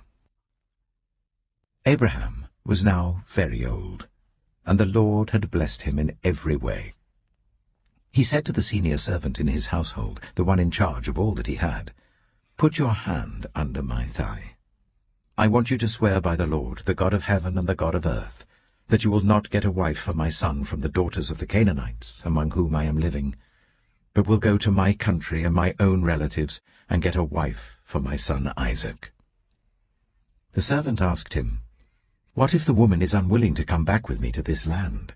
Shall I then take your son back to the country you came from?" "Make sure that you do not take my son back there," Abraham said. "The Lord, the God of heaven, who brought me out of my father's household and my native land, and who spoke to me and promised me on oath, saying, 'To your offspring I will give this land,' he will send his angel before you, so that you can get a wife for my son from there. If the woman is unwilling to come back with you, then you will be released from this oath of mine.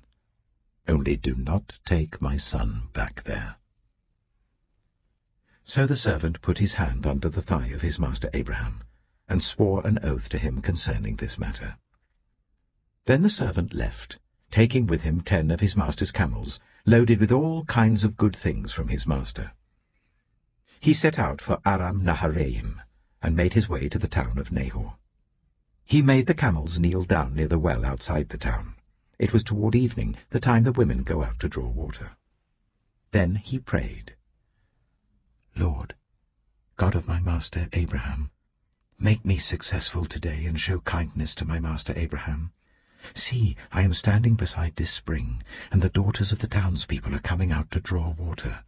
May it be that when I say to a young woman, 'Please let down your jar that I may have a drink,' and she says, 'Drink, and I'll water your camels too.'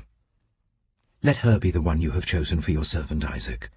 By this I will know that you have shown kindness to my master." Before he had finished praying, Rebekah came out with her jar on her shoulder. She was the daughter of Bethuel, son of Milcah, who was the wife of Abraham's brother Nahor. The woman was very beautiful, a virgin. No man had ever slept with her. She went down to the spring, filled her jar, and came up again. The servant hurried to meet her and said, "Oh, please, give me a little water from your jar." "Drink, my lord," she said, and quickly lowered the jar to her hands and gave him a drink. After she had given him a drink, she said, "I'll draw water for your camels too, until they've had enough to drink." So she quickly emptied her jar into the trough, ran back to the well to draw more water, and drew enough for all his camels. Without saying a word, the man watched her closely to learn whether or not the Lord had made his journey successful. When the camels had finished drinking, the man took out a gold nose ring weighing a beaker and 2 gold bracelets weighing 10 shekels. Then he asked, "Whose daughter are you? Please tell me, is there room in your father's house for us to spend the night?" She answered him, "I am the daughter of Bethuel, the son that Milcah bore to Nahor." And she added, "We have plenty of straw and fodder, as well as room for you to spend the night." Then the man bowed down and worshipped the Lord, saying, "Praise be to the Lord, the God of my master Abraham, who has not abandoned his kindness and faithfulness to my master. As for me, the Lord has led me on the journey to the house of my master's relatives." The young woman ran and told her mother's household about these things. Now Rebekah had a brother named Laban, and he hurried out to the man at the spring.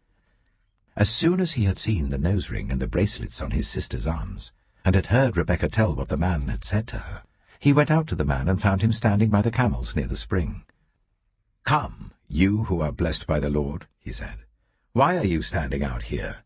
I have prepared the house and a place for the camels." So the man went to the house, and the camels were unloaded. Straw and fodder were brought for the camels, and water for him and his men to wash their feet. Then food was set before him. But he said, "I will not eat until I have told you what I have to say." "Then tell us," Laban said. So he said, "I am Abraham's servant. The Lord has blessed my master abundantly, and he has become wealthy.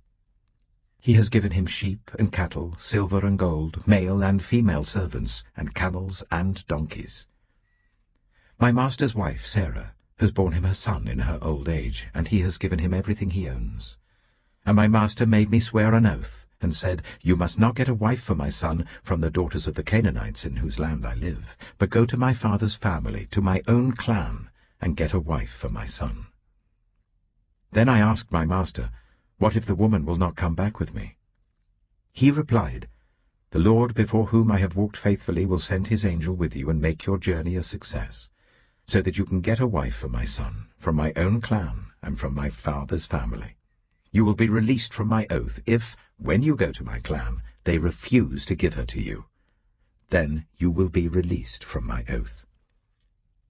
When I came to the spring today, I said, 'Lord, God of my master Abraham, if you will, please grant success to the journey on which I have come. See, I am standing beside this spring. If a young woman comes out to draw water, and I say to her, "Please let me drink a little water from your jar," and if she says to me, "Drink, and I'll draw water for your camels too," let her be the one the Lord has chosen for my master's son.' Before I finished praying in my heart, Rebekah came out with her jar on her shoulder. She went down to the spring and drew water, and I said to her, 'Please give me a drink.' She quickly lowered her jar from her shoulder and said, 'Drink, and I'll water your camels too.' So I drank, and she watered the camels also. I asked her, 'Whose daughter are you?' She said, 'The daughter of Bethuel, son of Nahor, whom Milcah bore to him.' Then I put the ring in her nose and the bracelets on her arms, and I bowed down and worshipped the Lord. I praised the Lord, the God of my master Abraham, who had led me on the right road to get the granddaughter of my master's brother for his son. Now, if you will show kindness and faithfulness to my master, tell me, and if not, tell me, so I may know which way to turn." Laban and Bethuel answered, "This is from the Lord. We can say nothing to you one way or the other. Here is Rebekah. Take her and go, and let her become the wife of your master's son, as the Lord has directed." When Abraham's servant heard what they said, he bowed down to the ground before the Lord. Then the servant brought out gold and silver jewelry and articles of clothing and gave them to Rebekah. He also gave costly gifts to her brother and to her mother. Then he and the men who were with him ate and drank and spent the night there. When they got up the next morning, he said, "Send me on my way to my master." But her brother and her mother replied, "Let the young woman remain with us 10 days or so, then you may go." But he said to them, "Do not detain me, now that the Lord has granted success to my journey. Send me on my way so I may go to my master." Then they said, "Let's call the young woman and ask her about it." So they called Rebekah and asked her, "Will you go with this man?" "I will go," she said. So they sent their sister Rebekah on her way, along with her nurse and Abraham's servant and his men. And they blessed Rebekah and said to her, "Our sister, may you increase to thousands upon thousands. May your offspring possess the cities of their enemies." Then Rebekah and her attendants got ready and mounted the camels and went back with the man. So the servant took Rebekah and left. Now Isaac had come from Beer Lahai-roi, for he was living in the Negev. He went out to the field one evening to meditate, and as he looked up, he saw camels approaching. Rebekah also looked up and saw Isaac. She got down from her camel and asked the servant, "Who is that man in the field coming to meet us?" "He is my master," the servant answered. So she took her veil and covered herself. Then the servant told Isaac all he had done. Isaac brought her into the tent of his mother Sarah, and he married Rebekah. So she became his wife, and he loved her. And Isaac was comforted after his mother's death. Genesis chapter 25. Abraham had taken another wife, whose name was Keturah. She bore him Zimran, Jokshan, Medan, Midian, Ishbak, and Shua. Jokshan was the father of Sheba and Dedan. The descendants of Dedan were the Ashurites and Letoshites and the Lumites. The sons of Midian were Ephah, Hanok, Abida, and Eldaah. All these were descendants of Keturah. Abraham left everything he owned to Isaac. But while he was still living, he gave gifts to the sons of his concubines and sent them away from his son Isaac to the land of the east. Abraham lived 175 years. Then Abraham breathed his last and died at a good old age, an old man and full of years, and he was gathered to his people. His sons Isaac and Ishmael buried him in the cave of Machpelah, near Mamre, in the field of Ephron, son of Zohar the Hittite, the field Abraham had bought from the Hittites. There Abraham was buried with his wife Sarah. After Abraham's death, God blessed his son Isaac, who then lived near Beer Lahairoi. This is the account of the family line of Abraham's son Ishmael, whom Sarah's slave Hagar the Egyptian bore to Abraham. These are the names of the sons of Ishmael, listed in the order of their birth. Nebaioth, the firstborn of Ishmael, Kedah, Adbeel, Mibsam, Mishma, Duma, Massa, Hadad, Tema, Jetur, Nephish, and Kadema. These were the sons of Ishmael, and these are the names of the 12 tribal rulers according to their settlements and camps. Ishmael lived 137 years. He breathed his last and died, and he was gathered to his people. His descendants settled in the area from Havilah to Shur, near the eastern border of Egypt as you go towards Ashur, and they lived in hostility toward all the tribes related to them. This is the account of the family line of Abraham's son Isaac. Abraham became the father of Isaac, and Isaac was 40 years old when he married Rebekah, daughter of Bethuel the Aramean from Paddan Aram, and sister of Laban the Aramean. Isaac prayed to the Lord on behalf of his wife because she was childless. The Lord answered his prayer, and his wife Rebekah became pregnant.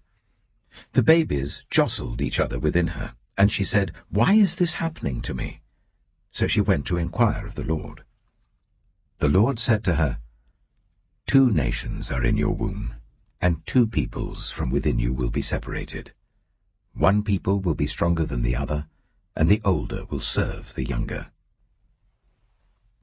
When the time came for her to give birth, there were twin boys in her womb. The first to come out was red, and his whole body was like a hairy garment, so they named him Esau.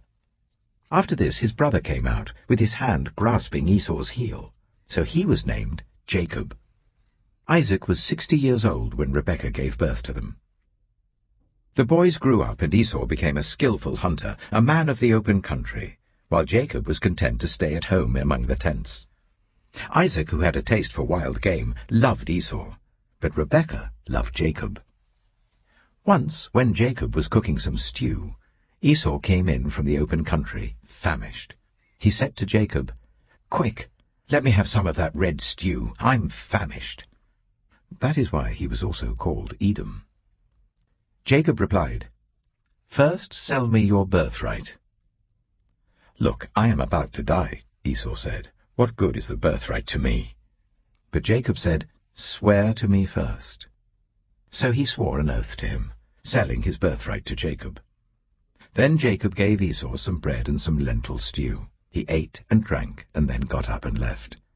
So Esau despised his birthright. Genesis chapter 26.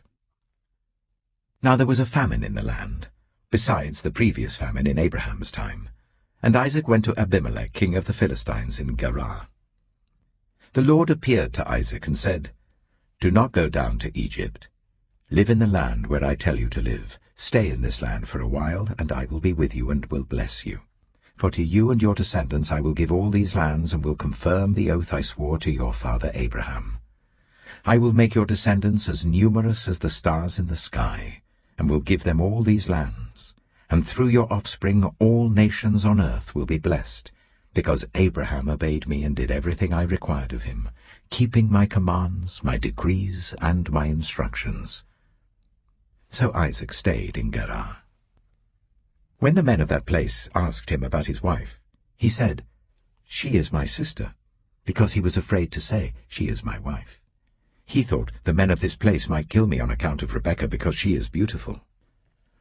When Isaac had been there a long time, Abimelech, king of the Philistines, looked down from a window and saw Isaac caressing his wife Rebekah.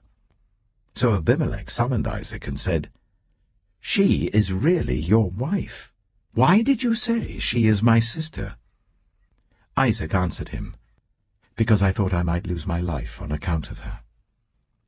Then Abimelech said, "What is this you have done to us? One of the men might well have slept with your wife, and you would have brought guilt upon us." So Abimelech gave orders to all the people, "Anyone who harms this man or his wife shall surely be put to death." Isaac planted crops in that land, and the same year reaped 100-fold, because the Lord blessed him. The man became rich, and his wealth continued to grow until he became very wealthy. He had so many flocks and herds and servants that the Philistines envied him. So all the wells that his father's servants had dug in the time of his father Abraham, the Philistines stopped up, filling them with earth. Then Abimelech said to Isaac, "Move away from us. You have become too powerful for us." So Isaac moved away from there and encamped in the valley of Gerar, where he settled. Isaac reopened the wells that had been dug in the time of his father Abraham, which the Philistines had stopped up after Abraham died, and he gave them the same names his father had given them. Isaac's servants dug in the valley and discovered a well of fresh water there. But the herdsmen of Gerar quarreled with those of Isaac and said, "The water is ours." So he named the well Esek, because they disputed with him. Then they dug another well, but they quarreled over that one also. So he named it Sitnah. He moved from there and dug another well, and no one quarreled over it. He named it Rehoboth, saying, "Now the Lord has given us room, and we will flourish in the land." From there he went up to Beersheba. That night the Lord appeared to him and said, "I am the God of your father Abraham. Do not be afraid, for I am with you.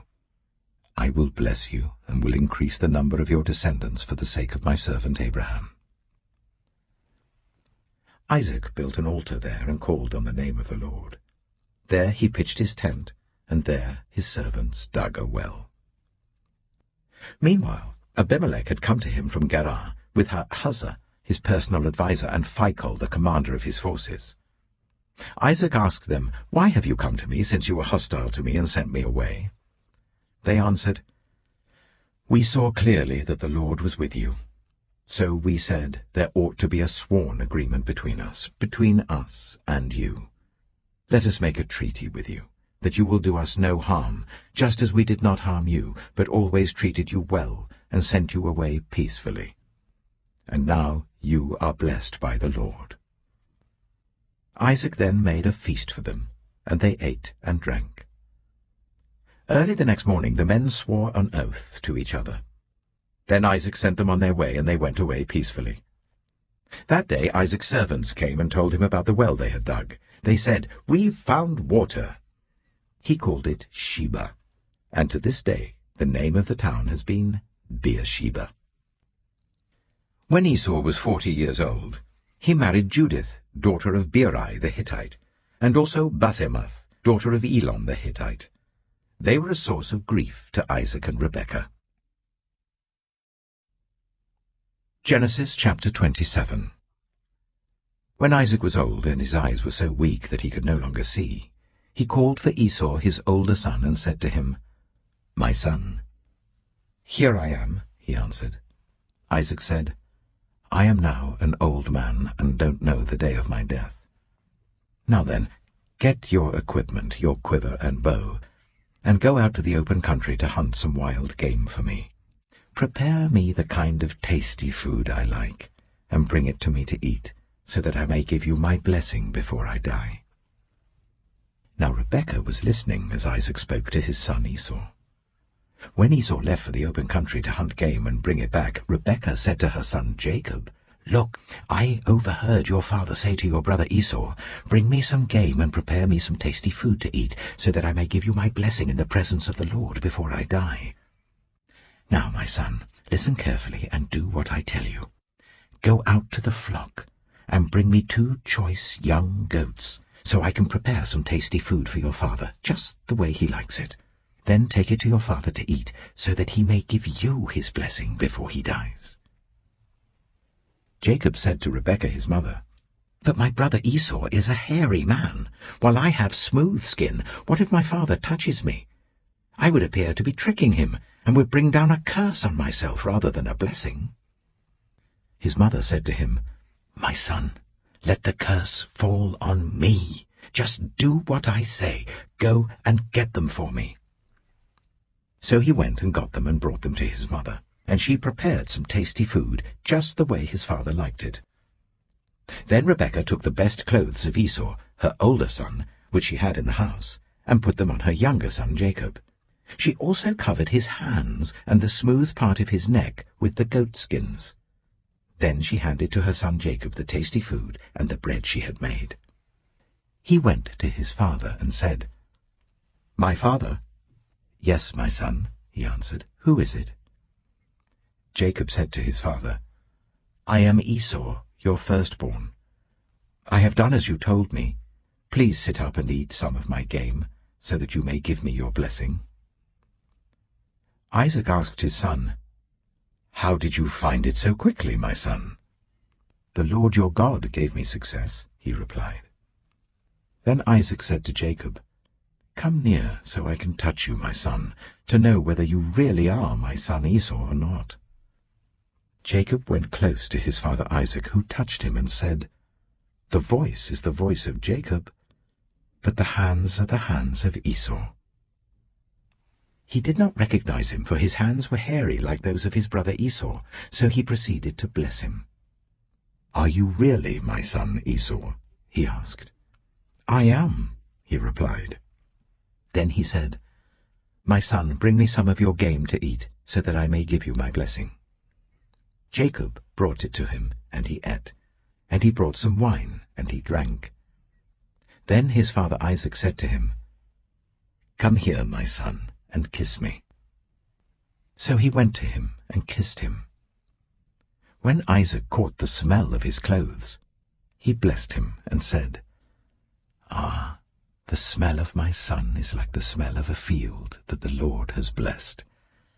May God give you heaven's dew and earth's richness, an abundance of grain and new wine.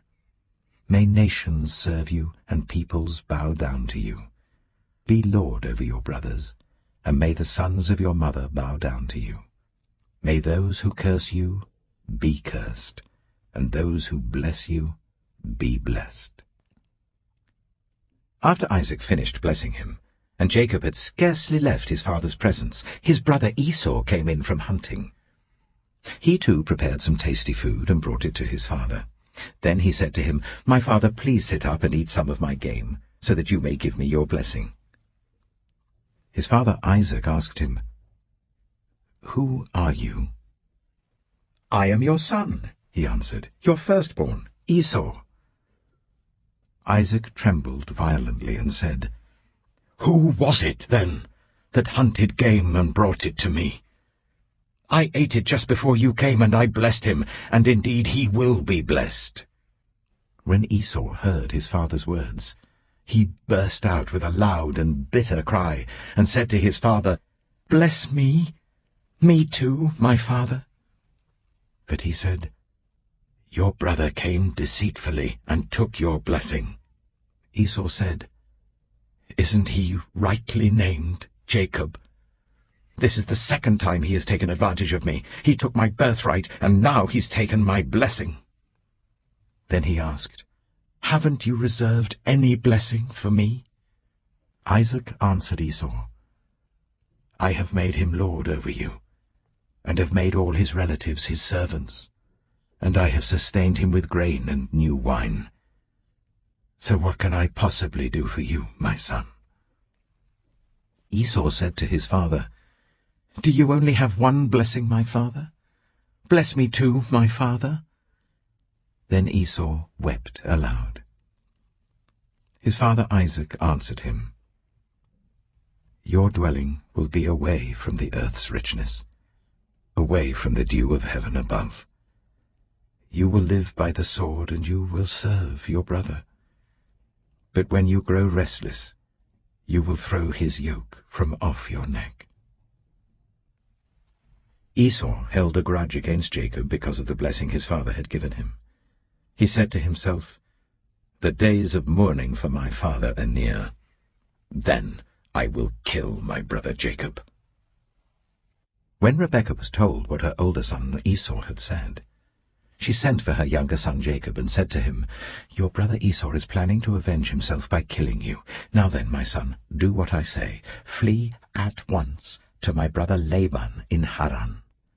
Stay with him for a while until your brother's fury subsides. When your brother is no longer angry with you and forgets what you did to him, I'll send word for you to come back from there. Why should I lose both of you in one day?" Then Rebekah said to Isaac, "I'm disgusted with living because of these Hittite women. If Jacob takes a wife from among the women of this land, from Hittite women like these, my life will not be worth living." Genesis chapter 28. So Isaac called for Jacob and blessed him. Then he commanded him, "Do not marry a Canaanite woman. Go at once to Paddan Aram, to the house of your mother's father Bethuel.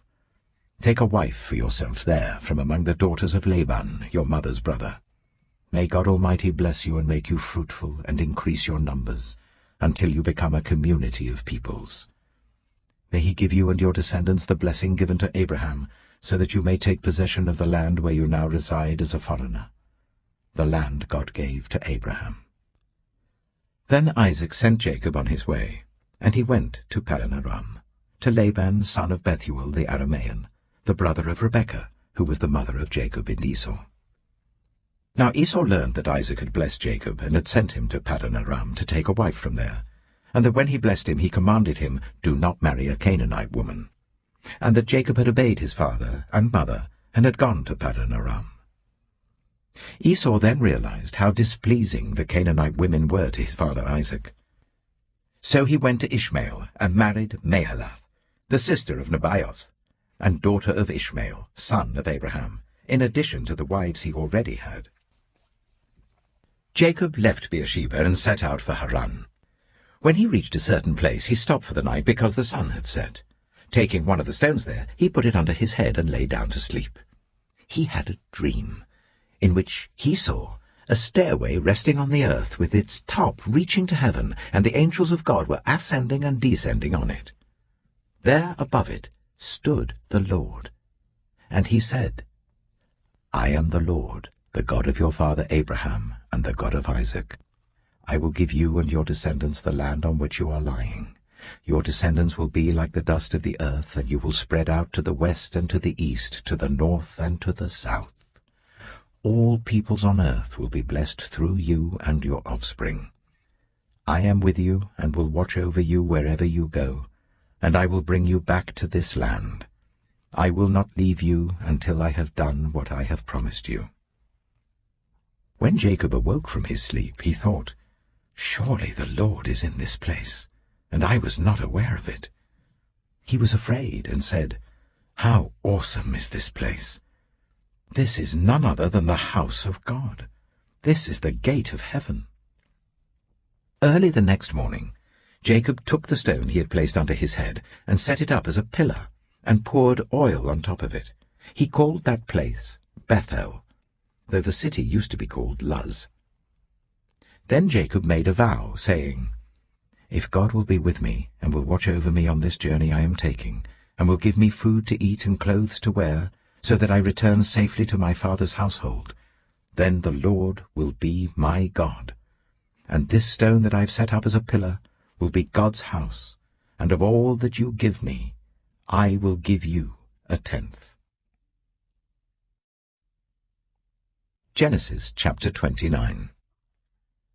Then Jacob continued on his journey and came to the land of the eastern peoples. There he saw a well in the open country with 3 flocks of sheep lying near it because the flocks were watered from that well. The stone over the mouth of the well was large. When all the flocks were gathered there, the shepherds would roll the stone away from the well's mouth and water the sheep. Then they would return the stone to its place over the mouth of the well. Jacob asked the shepherds, "My brothers, where are you from?" "We're from Haran," they replied. He said to them, "Do you know Laban, Nahor's grandson?" "Yes, we know him," they answered. Then Jacob asked them, "Is he well?" "Yes, he is," they said. "And here comes his daughter Rachel with the sheep." "Look," he said, "the sun is still high. It is not time for the flocks to be gathered. Water the sheep and take them back to pasture." "We can't," they replied, "until all the flocks are gathered and the stone has been rolled away from the mouth of the well. Then we will water the sheep."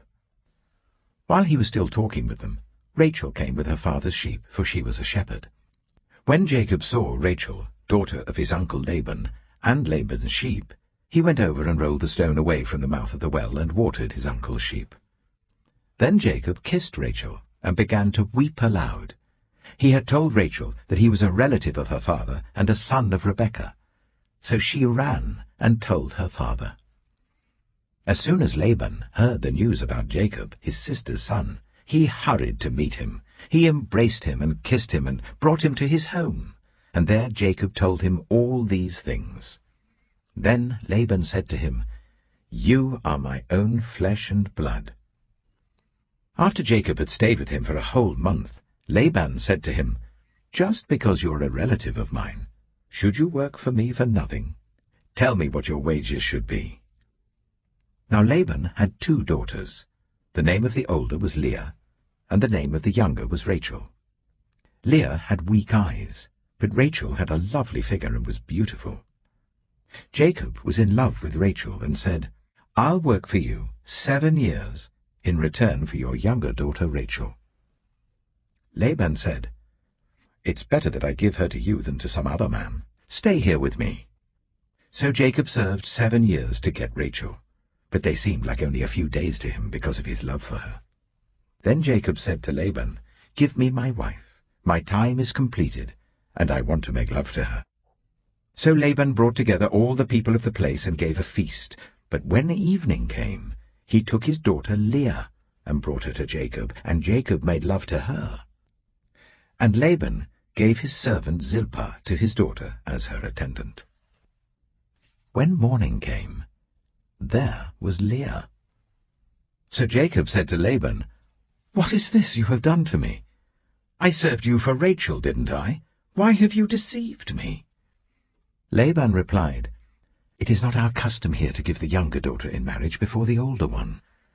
Finish this daughter's bridal week. Then we will give you the younger one also in return for another 7 years of work." And Jacob did so. He finished the week with Leah, and then Laban gave him his daughter Rachel to be his wife. Laban gave his servant Bilhah to his daughter Rachel as her attendant. Jacob made love to Rachel also, and his love for Rachel was greater than his love for Leah, and he worked for Laban another 7 years. When the Lord saw that Leah was not loved, he enabled her to conceive, but Rachel remained childless. Leah became pregnant and gave birth to a son. She named him Reuben, for she said, "It is because the Lord has seen my misery. Surely my husband will love me now." She conceived again, and when she gave birth to a son, she said, "Because the Lord heard that I am not loved, he gave me this one too." So she named him Simeon. Again she conceived, and when she gave birth to a son, she said, "Now at last my husband will become attached to me, because I have borne him 3 sons." So he was named Levi. She conceived again, and when she gave birth to a son, she said, "This time I will praise the Lord." So she named him Judah. Then she stopped having children. Genesis chapter 30. When Rachel saw that she was not bearing Jacob any children, she became jealous of her sister. So she said to Jacob, "Give me children or I'll die." Jacob became angry with her and said, "Am I in the place of God, who has kept you from having children?" Then she said, "Here is Bilhah, my servant. Sleep with her, so that she can bear children for me, and I too can build a family through her."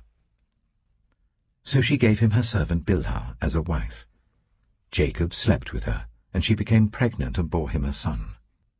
Then Rachel said, "God has vindicated me. He has listened to my plea and given me a son." Because of this, she named him Dan. Rachel's servant Bilhah conceived again and bore Jacob a second son. Then Rachel said, "I have had a great struggle with my sister, and I have won." So she named him Naphtali.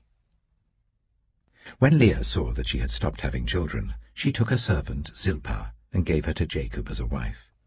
Leah's servant Zilpah bore Jacob a son. Then Leah said, "What good fortune!" So she named him Gad.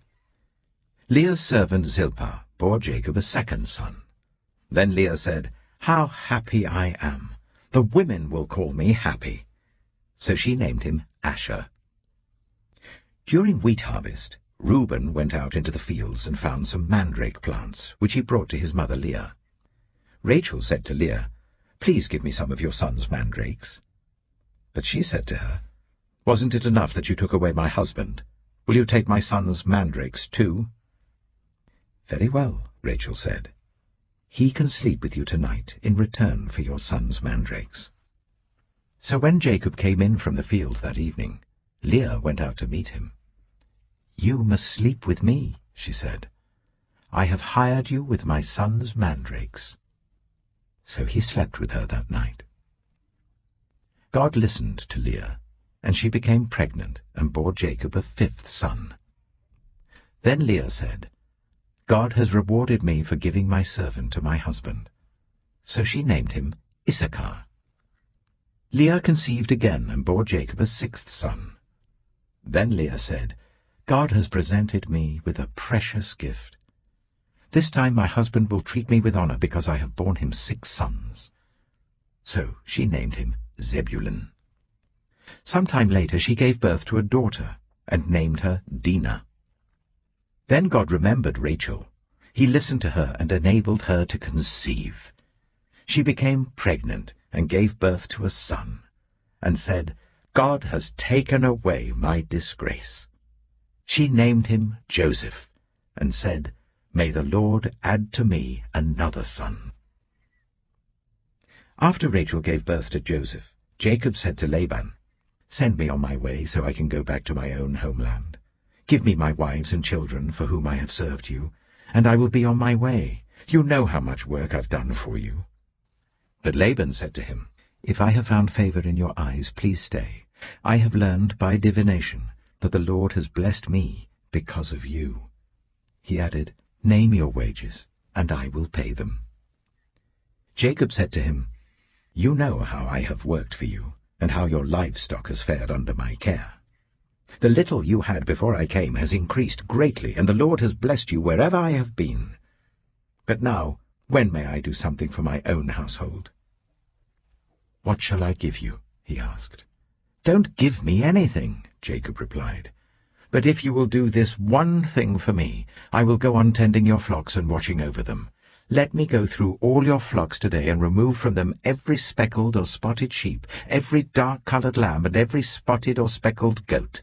They will be my wages, and my honesty will testify for me in the future, whenever you check on the wages you have paid me. Any goat in my possession that is not speckled or spotted, or any lamb that is not dark-colored, will be considered stolen." "Agreed," said Laban. "Let it be as you have said." That same day he removed all the male goats that were streaked or spotted, and all the speckled or spotted female goats, all that had white on them, and all the dark-colored lambs, and he placed them in the care of his sons. Then he put a 3-day journey between himself and Jacob, while Jacob continued to tend the rest of Laban's flocks. Jacob, however, took fresh-cut branches from poplar, almond, and plane trees, and made white stripes on them by peeling the bark and exposing the white inner wood of the branches. Then he placed the peeled branches in all the watering troughs, so that they would be directly in front of the flocks when they came to drink. When the flocks were in heat and came to drink, they mated in front of the branches, and they bore young that were streaked or speckled or spotted. Jacob set apart the young of the flock by themselves, but made the rest face the streaked and dark-coloured animals that belonged to Laban. Thus he made separate flocks for himself, and did not put them with Laban's animals. Whenever the stronger females were in heat, Jacob would place the branches in the troughs in front of the animals, so that they would mate near the branches. But if the animals were weak, he would not place them there. So the weak animals went to Laban, and the strong ones went to Jacob. In this way the man grew exceedingly prosperous, and came to own large flocks and female and male servants, and camels and donkeys. Genesis chapter 31. Jacob heard that Laban's sons were saying, "Jacob has taken everything our father owned, and has gained all this wealth from what belonged to our father." And Jacob noticed that Laban's attitude toward him was not what it had been. Then the Lord said to Jacob, "Go back to the land of your fathers and to your relatives, and I will be with you." So Jacob sent word to Rachel and Leah to come out to the fields where his flocks were. He said to them, "I see that your father's attitude towards me is not what it was before, but the God of my father has been with me. You know that I've worked for your father with all my strength, yet your father has cheated me by changing my wages 10 times. However, God has not allowed him to harm me. If he said, 'The speckled ones will be your wages,' then all the flocks gave birth to speckled young. And if he said, 'The streaked ones will be your wages,' then all the flocks bore streaked young. So God has taken away your father's livestock and has given them to me. In breeding season I once had a dream, in which I looked up and saw that the male goats mating with the flock were streaked, speckled, or spotted. The angel of God said to me in the dream, 'Jacob.' I answered, 'Here I am.' And he said, 'Look up and see that all the male goats mating with the flock are streaked, speckled, or spotted, for I have seen all that Laban has been doing to you. I am the God of Bethel, where you anointed a pillar and where you made a vow to me. Now leave this land at once and go back to your native land.' Then Rachel and Leah replied, 'Do we still have any share in the inheritance of our father's estate? Does he not regard us as foreigners? Not only has he sold us, but he has used up what was paid for us. Surely all the wealth that God took away from our father belongs to us and our children. So do whatever God has told you.' Then Jacob put his children and his wives on camels, and he drove all his livestock ahead of him along with all the goods he had accumulated in Paddan Aram, to go to his father Isaac in the land of Canaan. When Laban had gone to shear his sheep, Rachel stole her father's household gods. Moreover, Jacob deceived Laban the Aramean by not telling him he was running away. So he fled with all he had, crossed the Euphrates River, and headed for the hill country of Gilead. On the 3rd day, Laban was told that Jacob had fled. Taking his relatives with him, he pursued Jacob for 7 days and caught up with him in the hill country of Gilead. Then God came to Laban the Aramean in a dream at night, and said to him, "Be careful not to say anything to Jacob, either good or bad." Jacob had pitched his tent in the hill country of Gilead when Laban overtook him, and Laban and his relatives camped there too. Then Laban said to Jacob, "What have you done? You've deceived me, and you've carried off my daughters like captives in war. Why did you run off secretly and deceive me? Why didn't you tell me, so I could send you away with joy and singing to the music of tambourines and harps? You didn't even let me kiss my grandchildren and my daughters goodbye. You've done a foolish thing. I have the power to harm you. But last night the God of your father said to me, 'Be careful not to say anything to Jacob, either good or bad.' Now you have gone off because you long to return to your father's household. But why did you steal my gods?" Jacob answered Laban, "I was afraid, because I thought you would take your daughters away from me by force. But if you find anyone who has your gods, that person shall not live.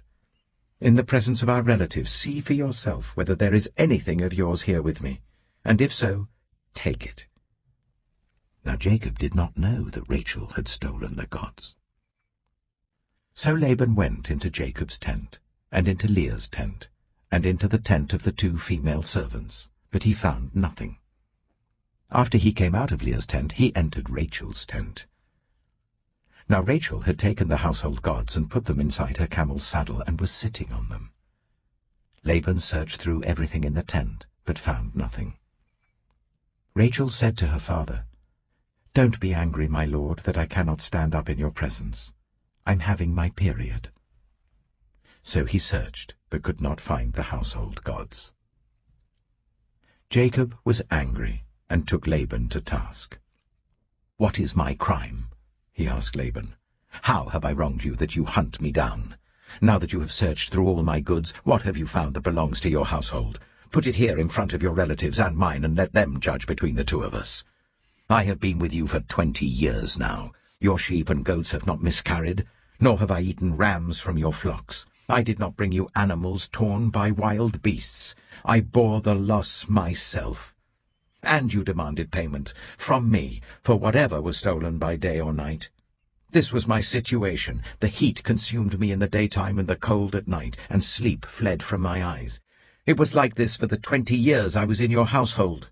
I worked for you 14 years for your 2 daughters and 6 years for your flocks, and you changed my wages 10 times. If the God of my father, the God of Abraham, and the fear of Isaac had not been with me, you would surely have sent me away empty-handed. But God has seen my hardship and the toil of my hands, and last night he rebuked you." Laban answered Jacob, "The women are my daughters, the children are my children, and the flocks are my flocks. All you see is mine. Yet what can I do today about these daughters of mine, or about the children they have borne? Come now, let's make a covenant, you and I, and let it serve as a witness between us." So Jacob took a stone and set it up as a pillar. He said to his relatives, "Gather some stones." So they took stones and piled them in a heap, and they ate there by the heap. Laban called it Jiga Sehadutha, and Jacob called it Gilead. Laban said, "This heap is a witness between you and me today." That is why it was called Gilead. It was also called Mizpah, because he said, "May the Lord keep watch between you and me when we are away from each other.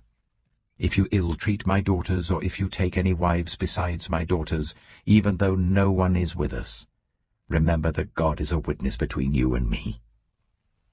Laban also said to Jacob, "Here is this heap, and here is the pillar I have set up between you and me.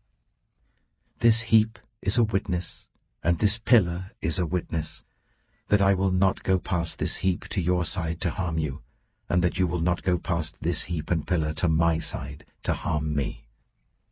May the God of Abraham and the God of Nahor, the God of their father, judge between us." So Jacob took an oath in the name of the fear of his father Isaac. He offered a sacrifice there in the hill country and invited his relatives to a meal.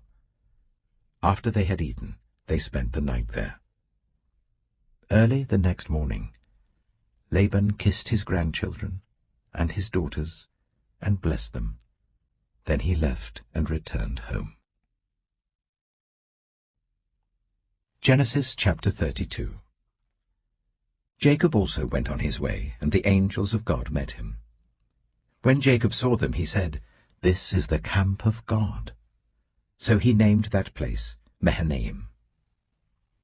Jacob sent messengers ahead of him to his brother Esau in the land of Seir, the country of Edom. He instructed them, "This is what you are to say to my lord Esau. Your servant Jacob says, I have been staying with Laban and have remained there till now. I have cattle and donkeys, sheep and goats, male and female servants. Now I am sending this message to my lord, that I may find favor in your eyes." When the messengers returned to Jacob, they said, "We went to your brother Esau, and now he is coming to meet you, and 400 men are with him." In great fear and distress, Jacob divided the people who were with him into 2 groups, and the flocks and herds and camels as well. He thought, if Esau comes and attacks one group, the group that is left may escape. Then Jacob prayed, "O God of my father Abraham, God of my father Isaac, Lord, you who said to me, 'Go back to your country and your relatives, and I will make you prosper.' I am unworthy of all the kindness and faithfulness you have shown your servant. I had only my staff when I crossed this Jordan, but now I have become 2 camps. Save me, I pray, from the hand of my brother Esau, for I am afraid he will come and attack me, and also the mothers with their children. But you have said, 'I will surely make you prosper, and will make your descendants like the sand of the sea, which cannot be counted.'" He spent the night there, and from what he had with him, he selected a gift for his brother Esau: 200 female goats and 20 male goats, 200 ewes and 20 rams, 30 female camels with their young, 40 cows and 10 bulls, and 20 female donkeys and 10 male donkeys. He put them in the care of his servants, each herd by itself, and said to his servants, "Go ahead of me, and keep some space between the herds." He instructed the one in the lead, "When my brother Esau meets you and asks, 'Who do you belong to, and where are you going, and who owns all these animals in front of you?' then you are to say, 'They belong to your servant Jacob. They are a gift sent to my lord Esau, and he is coming behind us.'" He also instructed the second, the third, and all the others who followed the herds, "You are to say the same thing to Esau when you meet him, and be sure to say, 'Your servant Jacob is coming behind us.'" For he thought, "I will pacify him with these gifts I am sending on ahead. Later, when I see him, perhaps he will receive me." So Jacob's gifts went on ahead of him, but he himself spent the night in the camp. That night Jacob got up and took his 2 wives, his 2 female servants, and his 11 sons, and crossed the ford of the Jabbok. After he had sent them across the stream, he sent over all his possessions. So Jacob was left alone, and a man wrestled with him till daybreak. When the man saw that he could not overpower him, he touched the socket of Jacob's hip, so that his hip was wrenched as he wrestled with the man. Then the man said, "Let me go, for it is daybreak." But Jacob replied, "I will not let you go, unless you bless me." The man asked him, "What is your name?" "Jacob," he answered. Then the man said, "Your name will no longer be Jacob, but Israel, because you have struggled with God and with humans, and have overcome." Jacob said, "Please tell me your name." But he replied, "Why do you ask my name?" Then he blessed him there. So Jacob called the place Peniel, saying, "It is because I saw God face to face, and yet my life was spared." The sun rose above him as he passed Peniel, and he was limping because of his hip. Therefore to this day the Israelites do not eat the tendon attached to the socket of the hip, because the socket of Jacob's hip was touched near the tendon. Genesis chapter 33. Jacob looked up, and there was Esau, coming with his 400 men. So he divided the children among Leah, Rachel, and the 2 female servants. He put the female servants and their children in front, Leah and her children next, and Rachel and Joseph in the rear. He himself went on ahead and bowed down to the ground 7 times as he approached his brother. But Esau ran to meet Jacob and embraced him. He threw his arms around his neck and kissed him, and they wept. Then Esau looked up and saw the women and children. "Who are these with you?" he asked. Jacob answered, "They are the children God has graciously given your servant." Then the female servants and their children approached and bowed down. Next Leah and her children came and bowed down. Last of all came Joseph and Rachel, and they too bowed down. Esau asked, "What's the meaning of all these flocks and herds I met?" "To find favor in your eyes, my lord," he said.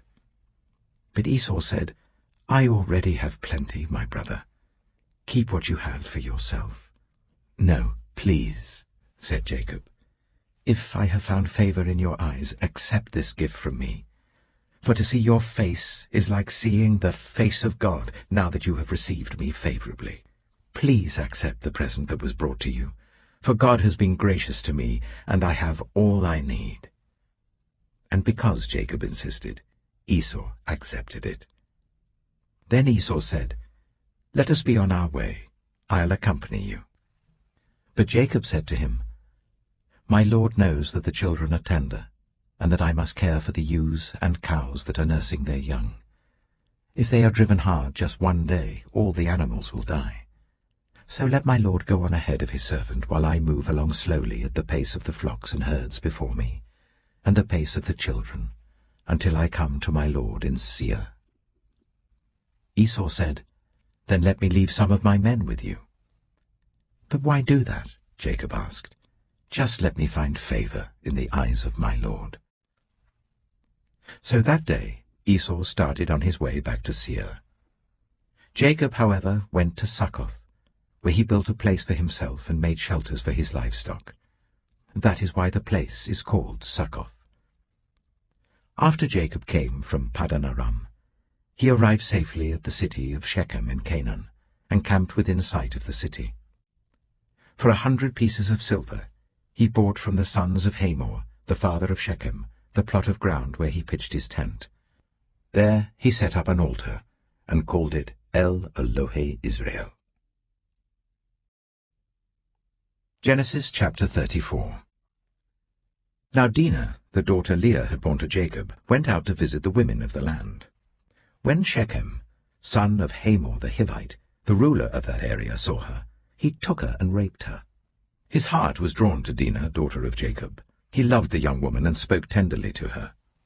And Shechem said to his father Hamor, "Get me this girl as my wife." When Jacob heard that his daughter Dinah had been defiled, his sons were in the fields with his livestock, so he did nothing about it until they came home. Then Shechem's father Hamor went out to talk with Jacob. Meanwhile, Jacob's sons had come in from the fields as soon as they heard what had happened. They were shocked and furious, because Shechem had done an outrageous thing in Israel by sleeping with Jacob's daughter, a thing that should not be done. But Hamor said to them, "My son Shechem has his heart set on your daughter. Please give her to him as his wife. Intermarry with us. Give us your daughters and take our daughters for yourselves. You can settle among us. The land is open to you. Live in it, trade in it, and acquire property in it." Then Shechem said to Dinah's father and brothers, "Let me find favor in your eyes, and I will give you whatever you ask. Make the price for the bride and the gift I am to bring as great as you like, and I'll pay whatever you ask me. Only give me the young woman as my wife." Because their sister Dinah had been defiled, Jacob's sons replied deceitfully as they spoke to Shechem and his father Hamor. They said to them, "We can't do such a thing. We can't give our sister to a man who is not circumcised. That would be a disgrace to us. We will enter into an agreement with you on one condition only, that you become like us by circumcising all your males. Then we will give you our daughters and take your daughters for ourselves. We'll settle among you and become one people with you. But if you will not agree to be circumcised, we'll take our sister and go." Their proposal seemed good to Hamor and his son Shechem. The young man, who was the most honored of all his father's family, lost no time in doing what they said, because he was delighted with Jacob's daughter. So Hamor and his son Shechem went to the gate of their city to speak to the men of their city. "These men are friendly towards us," they said. "Let them live in our land and trade in it. The land has plenty of room for them. We can marry their daughters and they can marry ours. But the men will agree to live with us as one people only on the condition that our males be circumcised, as they themselves are. Won't their livestock, their property, and all their other animals become ours? So let us agree to their terms, and they will settle among us." All the men who went out of the city gate agreed with Hamor and his son Shechem, and every male in the city was circumcised. 3 days later, while all of them were still in pain, 2 of Jacob's sons, Simeon and Levi, Dinah's brothers, took their swords and attacked the unsuspecting city, killing every male. They put Hamor and his son Shechem to the sword and took Dinah from Shechem's house and left. The sons of Jacob came upon the dead bodies and looted the city where their sister had been defiled. They seized their flocks and herds and donkeys and everything else of theirs in the city and out in the fields. They carried off all their wealth and all their women and children, taking as plunder everything in the houses. Then Jacob said to Simeon and Levi, "You have brought trouble on me by making me obnoxious to the Canaanites and the Perizzites, the people living in this land. We are few in number, and if they join forces against me and attack me, I and my household will be destroyed." But they replied, "Should he have treated our sister like a prostitute?" Genesis chapter 35. Then God said to Jacob, "Go up to Bethel and settle there, and build an altar there to God, who appeared to you when you were fleeing from your brother Esau." So Jacob said to his household and to all who were with him, "Get rid of the foreign gods you have with you, and purify yourselves and change your clothes. Then come, let us go up to Bethel, where I will build an altar to God, who answered me in the day of my distress, and who has been with me wherever I have gone." So they gave Jacob all the foreign gods they had, and the rings in their ears, and Jacob buried them under the oak at Shechem. Then they set out, and the terror of God fell on the towns all around them, so that no one pursued them. Jacob and all the people with him came to Luz, that is Bethel, in the land of Canaan. There he built an altar, and he called the place El Bethel, because it was there that God revealed himself to him when he was fleeing from his brother. Now Deborah, Rebekah's nurse, died, and was buried under the oak outside Bethel. So it was named Allon Bacuth. After Jacob returned from Paddan Aram, God appeared to him again and blessed him. God said to him, "Your name is Jacob, but you will no longer be called Jacob. Your name will be Israel." So he named him Israel. And God said to him, "I am God Almighty. Be fruitful and increase in number. A nation and a community of nations will come from you, and kings will be among your descendants. The land I gave to Abraham and Isaac I also give to you, and I will give this land to your descendants after you." Then God went up from him at the place where he had talked with him. Jacob set up a stone pillar at the place where God had talked with him, and he poured out a drink offering on it. He also poured oil on it. Jacob called the place where God had talked with him Bethel. Then they moved on from Bethel. While they were still some distance from Ephraim, Rachel began to give birth and had great difficulty. And as she was having great difficulty in childbirth, the midwife said to her, "Don't despair, for you have another son." As she breathed her last, for she was dying, she named her son Ben-Oni, but his father named him Benjamin. So Rachel died, and was buried on the way to Ephraim, that is Bethlehem. Over her tomb Jacob set up a pillar, and to this day that pillar marks Rachel's tomb. Israel moved on again, and pitched his tent beyond Migdal-Eder. While Israel was living in that region, Reuben went in and slept with his father's concubine Bilhah, and Israel heard of it. Jacob had 12 sons. The sons of Leah: Reuben, the firstborn of Jacob, Simeon, Levi, Judah, Issachar, and Zebulun. The sons of Rachel, Joseph and Benjamin. The sons of Rachel's servant Bilhah, Dan and Naphtali. The sons of Leah's servant Zilpah, Gad and Asher. These were the sons of Jacob who were born to him in Paddan Aram. Jacob came home to his father Isaac in Mamre, near Kiriath Arba, that is Hebron, where Abraham and Isaac had stayed. Isaac lived 180 years. Then he breathed his last and died, and was gathered to his people, old and full of years. And his sons Esau and Jacob buried him. Genesis chapter 36. This is the account of the family line of Esau, that is, Edom. Esau took his wives from the women of Canaan: Adah, daughter of Elon the Hittite, and Aholibamah, daughter of Anah and granddaughter of Zibeon the Hivite, and Basemath, daughter of Ishmael and sister of Nebaioth. Adah bore Eliphaz to Esau, Basemath bore Ruel, and Aholibamah bore Jeush, Jalam, and Korah. These were the sons of Esau who were born to him in Canaan. Esau took his wives and sons and daughters and all the members of his household, as well as his livestock and all his other animals and all the goods he had acquired in Canaan, and moved to a land some distance from his brother Jacob.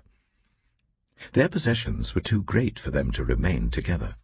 The land where they were staying could not support them both because of their livestock. So Esau, that is Edom, settled in the hill country of Seir.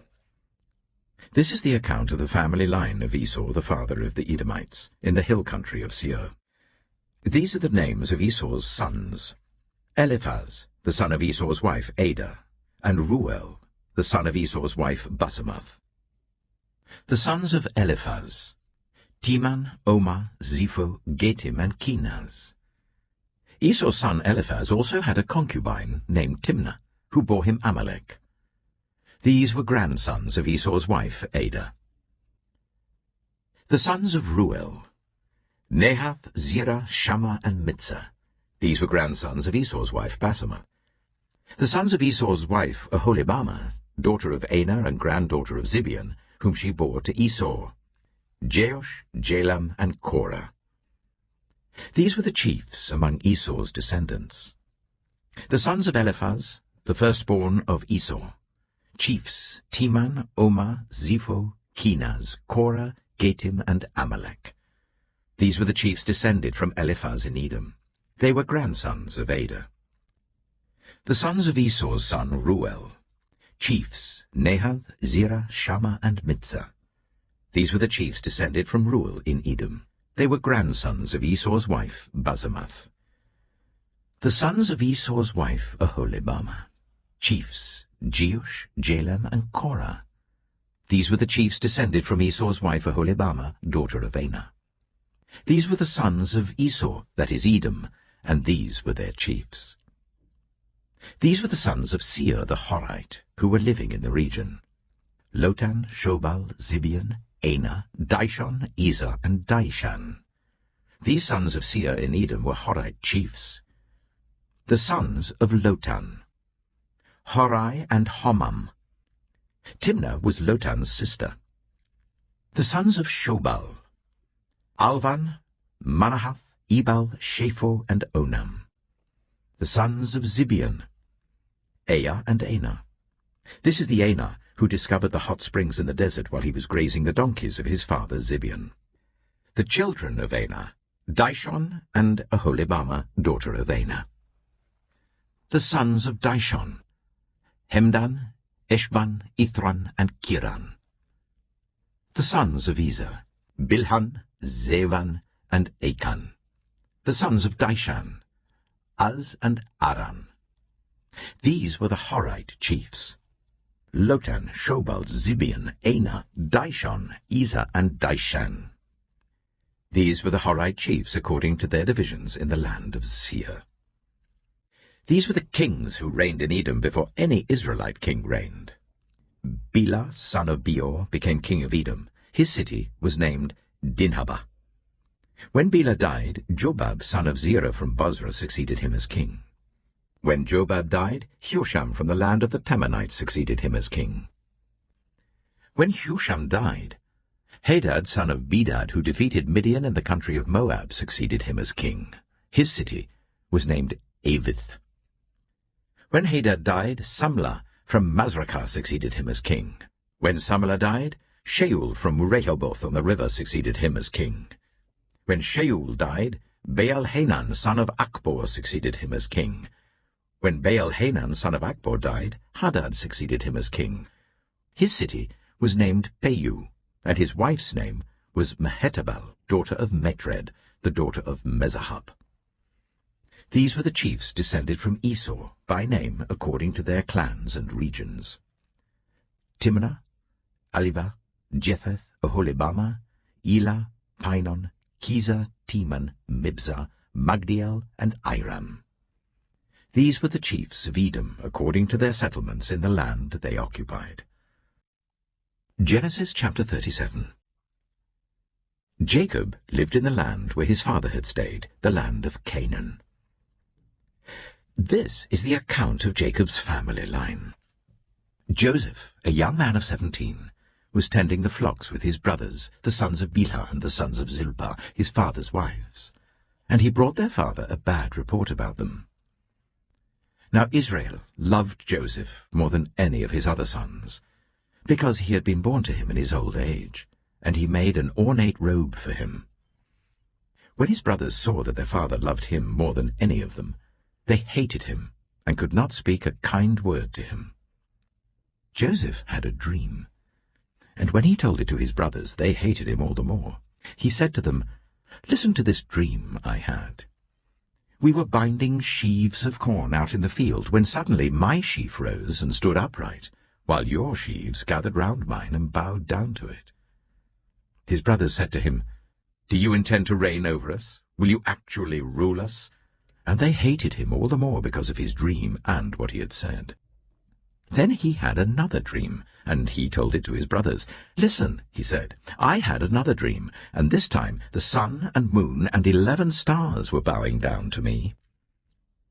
When he told his father as well as his brothers, his father rebuked him and said, "What is this dream you had?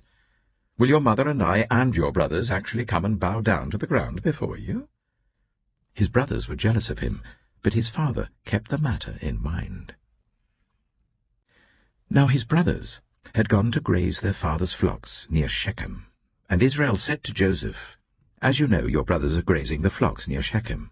Come, I'm going to send you to them." "Very well," he replied. So he said to him, "Go and see if all is well with your brothers and with the flocks, and bring word back to me." Then he sent him off from the valley of Hebron. When Joseph arrived at Shechem, a man found him wandering around in the fields and asked him, "What are you looking for?" He replied, "I'm looking for my brothers. Can you tell me where they are grazing their flocks?" "They've moved on from here," the man answered. "I heard them say, 'Let's go to Dothan.'" So Joseph went after his brothers and found them near Dothan. But they saw him in the distance, and before he reached them they plotted to kill him.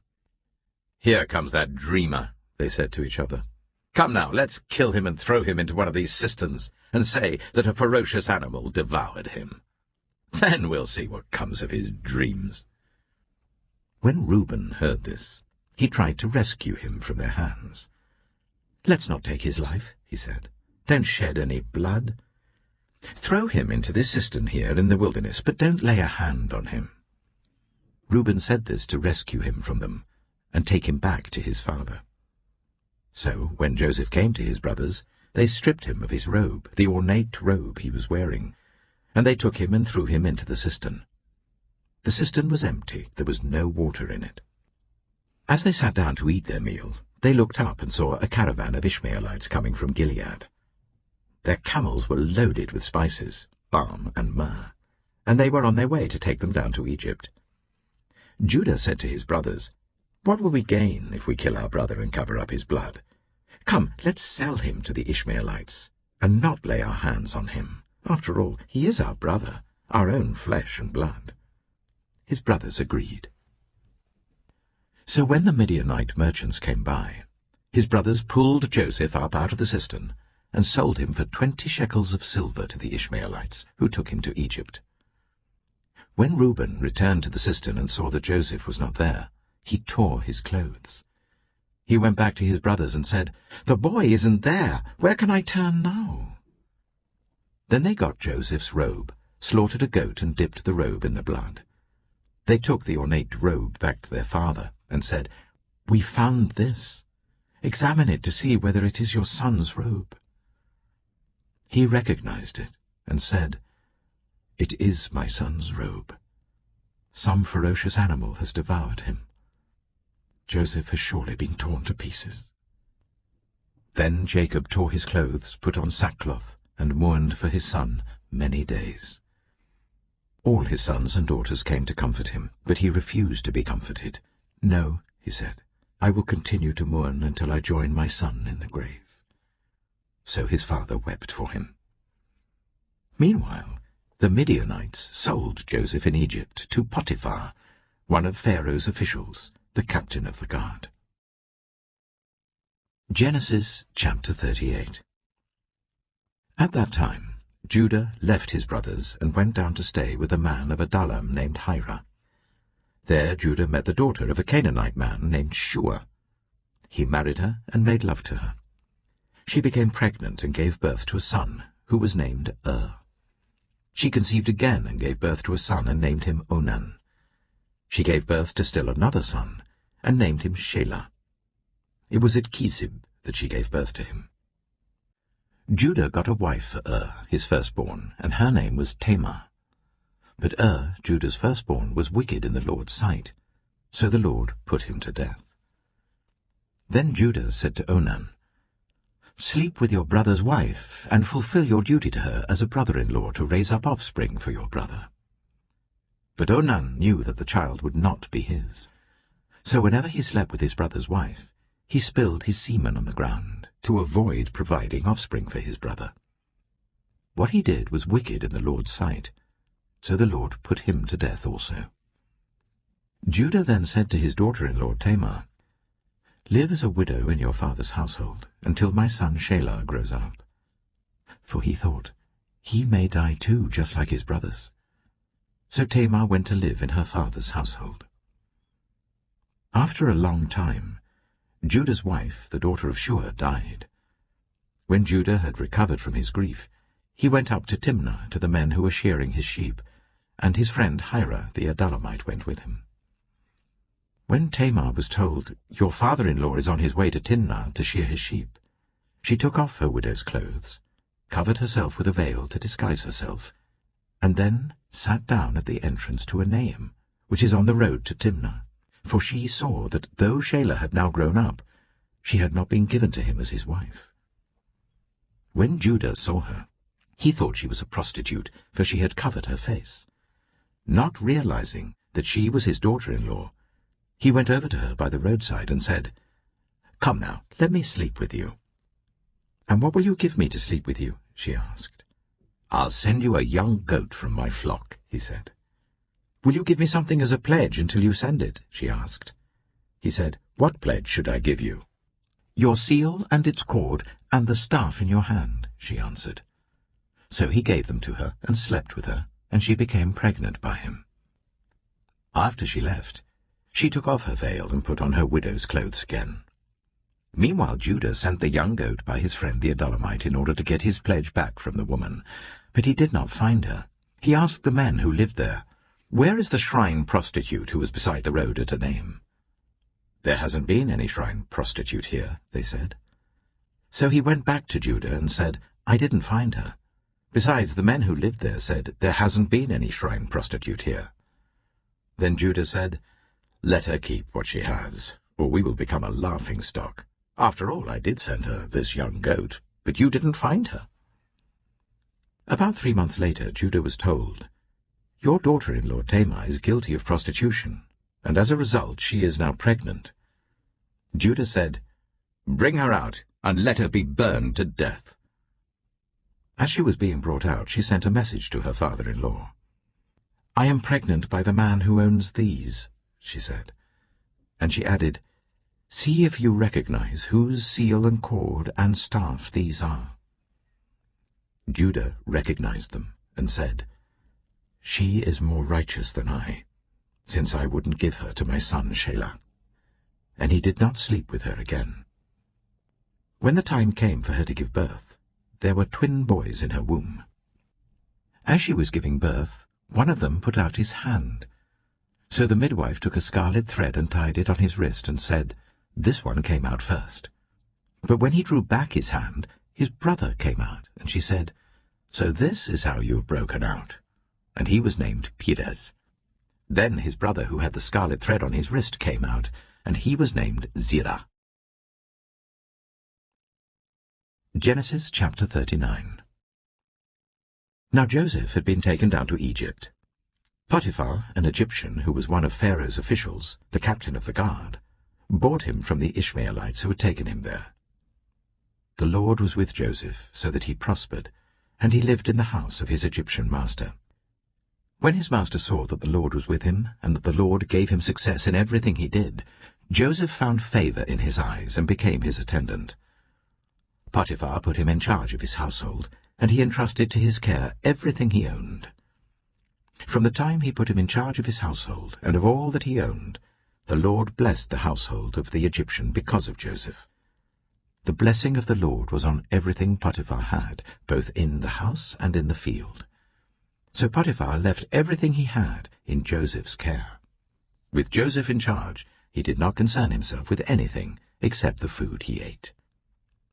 Now Joseph was well built and handsome. And after a while, his master's wife took notice of Joseph and said, "Come to bed with me."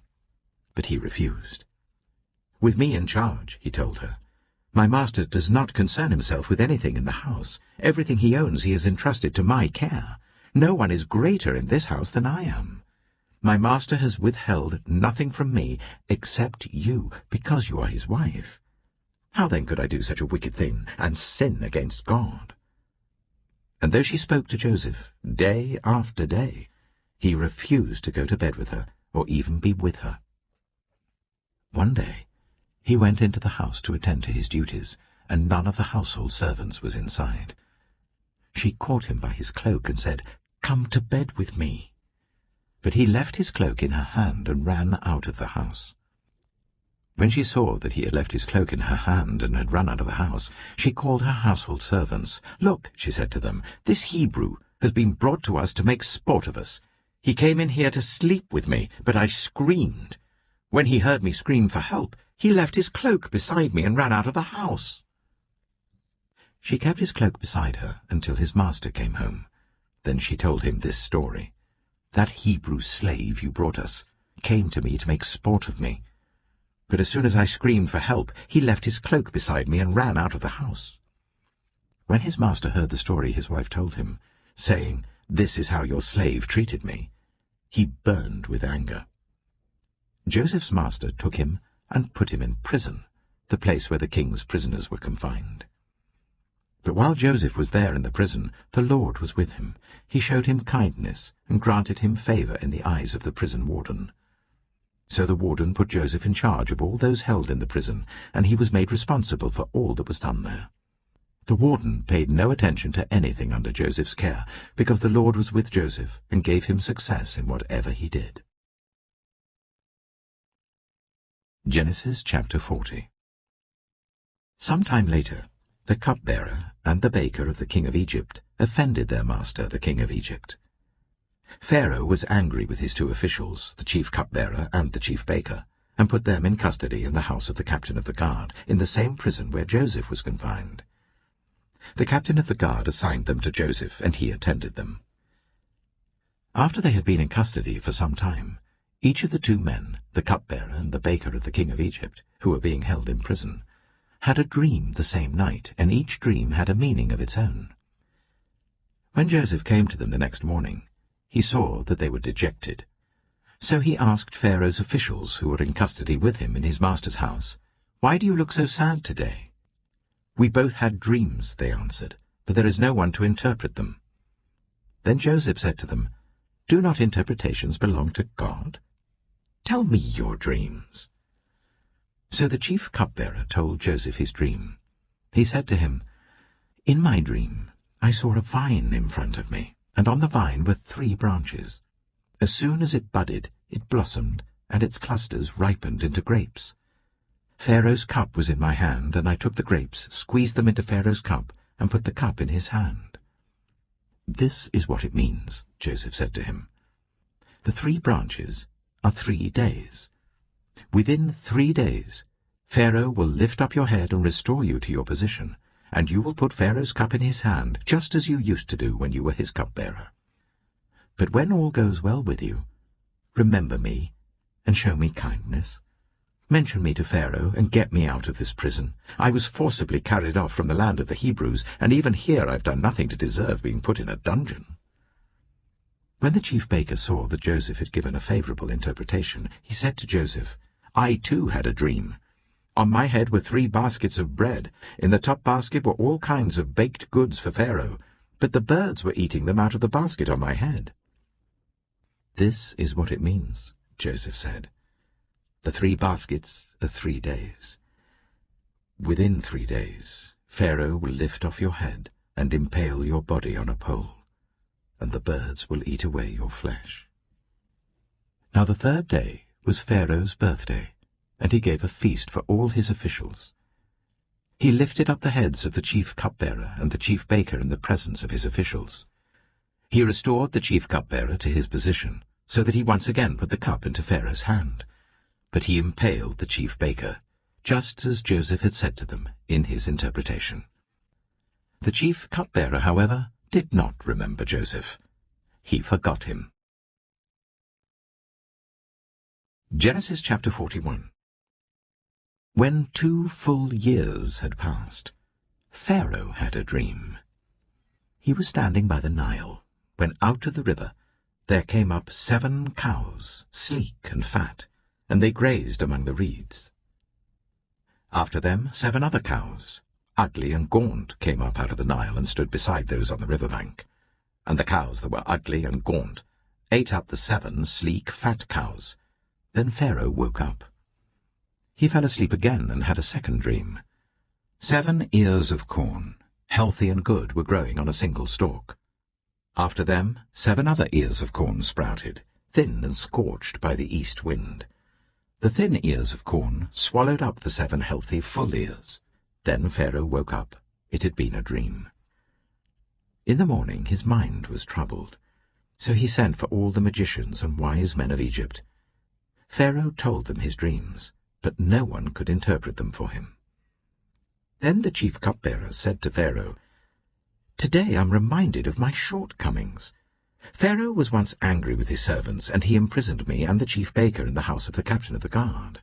Each of us had a dream the same night, and each dream had a meaning of its own. Now a young Hebrew was there with us, a servant of the captain of the guard. We told him our dreams, and he interpreted them for us, giving each man the interpretation of his dream. And things turned out exactly as he interpreted them to us. I was restored to my position, and the other man was impaled." So Pharaoh sent for Joseph, and he was quickly brought from the dungeon. When he had shaved and changed his clothes, he came before Pharaoh. Pharaoh said to Joseph, "I had a dream, and no one can interpret it. But I have heard it said of you that when you hear a dream, you can interpret it." "I cannot do it," Joseph replied to Pharaoh, "but God will give Pharaoh the answer he desires." Then Pharaoh said to Joseph, "In my dream I was standing on the bank of the Nile. When out of the river there came up 7 cows, fat and sleek, and they grazed among the reeds. After them 7 other cows came up, scrawny and very ugly and lean. I had never seen such ugly cows in all the land of Egypt. The lean, ugly cows ate up the 7 fat cows that came up first. But even after they ate them, no one could tell that they had done so. They looked just as ugly as before. Then I woke up. In my dream I saw 7 ears of corn, full and good, growing on a single stalk. After them 7 other ears sprouted, withered and thin and scorched by the east wind. The thin ears of corn swallowed up the 7 good ears. I told this to the magicians, but none of them could explain it to me. Then Joseph said to Pharaoh, "The dreams of Pharaoh are one and the same. God has revealed to Pharaoh what he is about to do. The 7 good cows are 7 years, and the 7 good ears of corn are 7 years. It is one and the same dream. The 7 lean, ugly cows that came up afterward are 7 years, and so are the 7 worthless ears of corn scorched by the east wind. They are 7 years of famine. It is just as I said to Pharaoh. God has shown Pharaoh what he is about to do. 7 years of great abundance are coming throughout the land of Egypt, but 7 years of famine will follow them. Then all the abundance in Egypt will be forgotten, and the famine will ravage the land. The abundance in the land will not be remembered, because the famine that follows it will be so severe. The reason the dream was given to Pharaoh in 2 forms is that the matter has been firmly decided by God, and God will do it soon. And now let Pharaoh look for a discerning and wise man, and put him in charge of the land of Egypt. Let Pharaoh appoint commissioners over the land to take 1/5 of the harvest of Egypt during the 7 years of abundance. They should collect all the food of these good years that are coming, and store up the grain under the authority of Pharaoh, to be kept in the cities for food.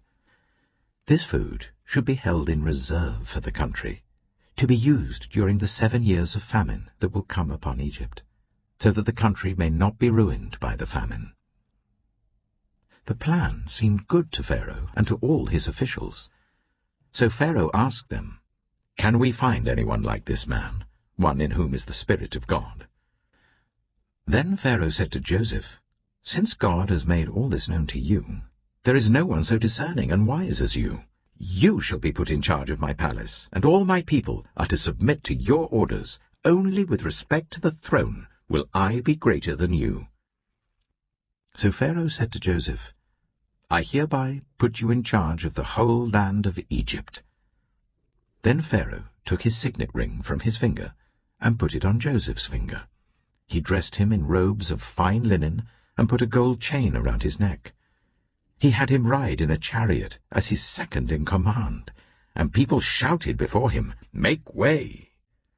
Thus he put him in charge of the whole land of Egypt. Then Pharaoh said to Joseph, "I am Pharaoh, but without your word no one will lift hand or foot in all Egypt." Pharaoh gave Joseph the name Zapanath-paneah, and gave him Asenath, daughter of Potiphera, priest of On, to be his wife. And Joseph went throughout the land of Egypt. Joseph was 30 years old when he entered the service of Pharaoh, king of Egypt, and Joseph went out from Pharaoh's presence and travelled throughout Egypt. During the 7 years of abundance the land produced plentifully.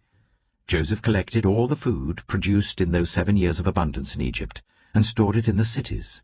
In each city he put the food grown in the fields surrounding it.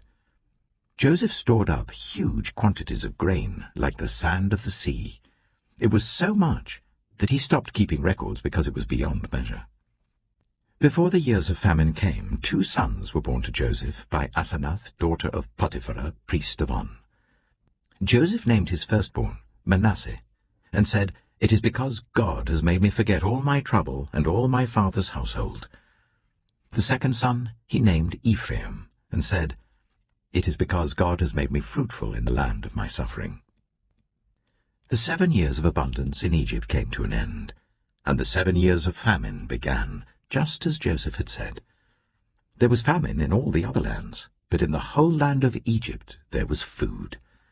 When all Egypt began to feel the famine, the people cried to Pharaoh for food. Then Pharaoh told all the Egyptians, "Go to Joseph and do what he tells you." When the famine had spread over the whole country, Joseph opened all the storehouses and sold grain to the Egyptians, for the famine was severe throughout Egypt, and all the world came to Egypt to buy grain from Joseph, because the famine was severe everywhere. Genesis chapter 42. When Jacob learned that there was grain in Egypt, he said to his sons, "Why do you just keep looking at each other?" He continued, "I have heard that there is grain in Egypt. Go down there and buy some for us, so that we may live and not die." Then 10 of Joseph's brothers went down to buy grain from Egypt. But Jacob did not send Benjamin, Joseph's brother, with the others, because he was afraid that harm might come to him. So Israel's sons were among those who went to buy grain, for there was famine in the land of Canaan also. Now Joseph was the governor of the land, the person who sold grain to all its people. So when Joseph's brothers arrived, they bowed down to him with their faces to the ground. As soon as Joseph saw his brothers, he recognized them, but he pretended to be a stranger and spoke harshly to them. "Where do you come from?" he asked. "From the land of Canaan," they replied, "to buy food." Although Joseph recognized his brothers, they did not recognize him. Then he remembered his dreams about them and said to them, "You are spies. You have come to see where our land is unprotected." "No, my lord," they answered. "Your servants have come to buy food. We are all the sons of one man. Your servants are honest men, not spies." "No," he said to them, "you have come to see where our land is unprotected." But they replied, "Your servants were 12 brothers, the sons of one man, who lives in the land of Canaan. The youngest is now with our father, and one is no more." Joseph said to them, "It is just as I told you. You are spies. And this is how you will be tested. As surely as Pharaoh lives, you will not leave this place unless your youngest brother comes here. Send one of your number to get your brother. The rest of you will be kept in prison, so that your words may be tested to see if you are telling the truth. If you are not, then as surely as Pharaoh lives, you are spies."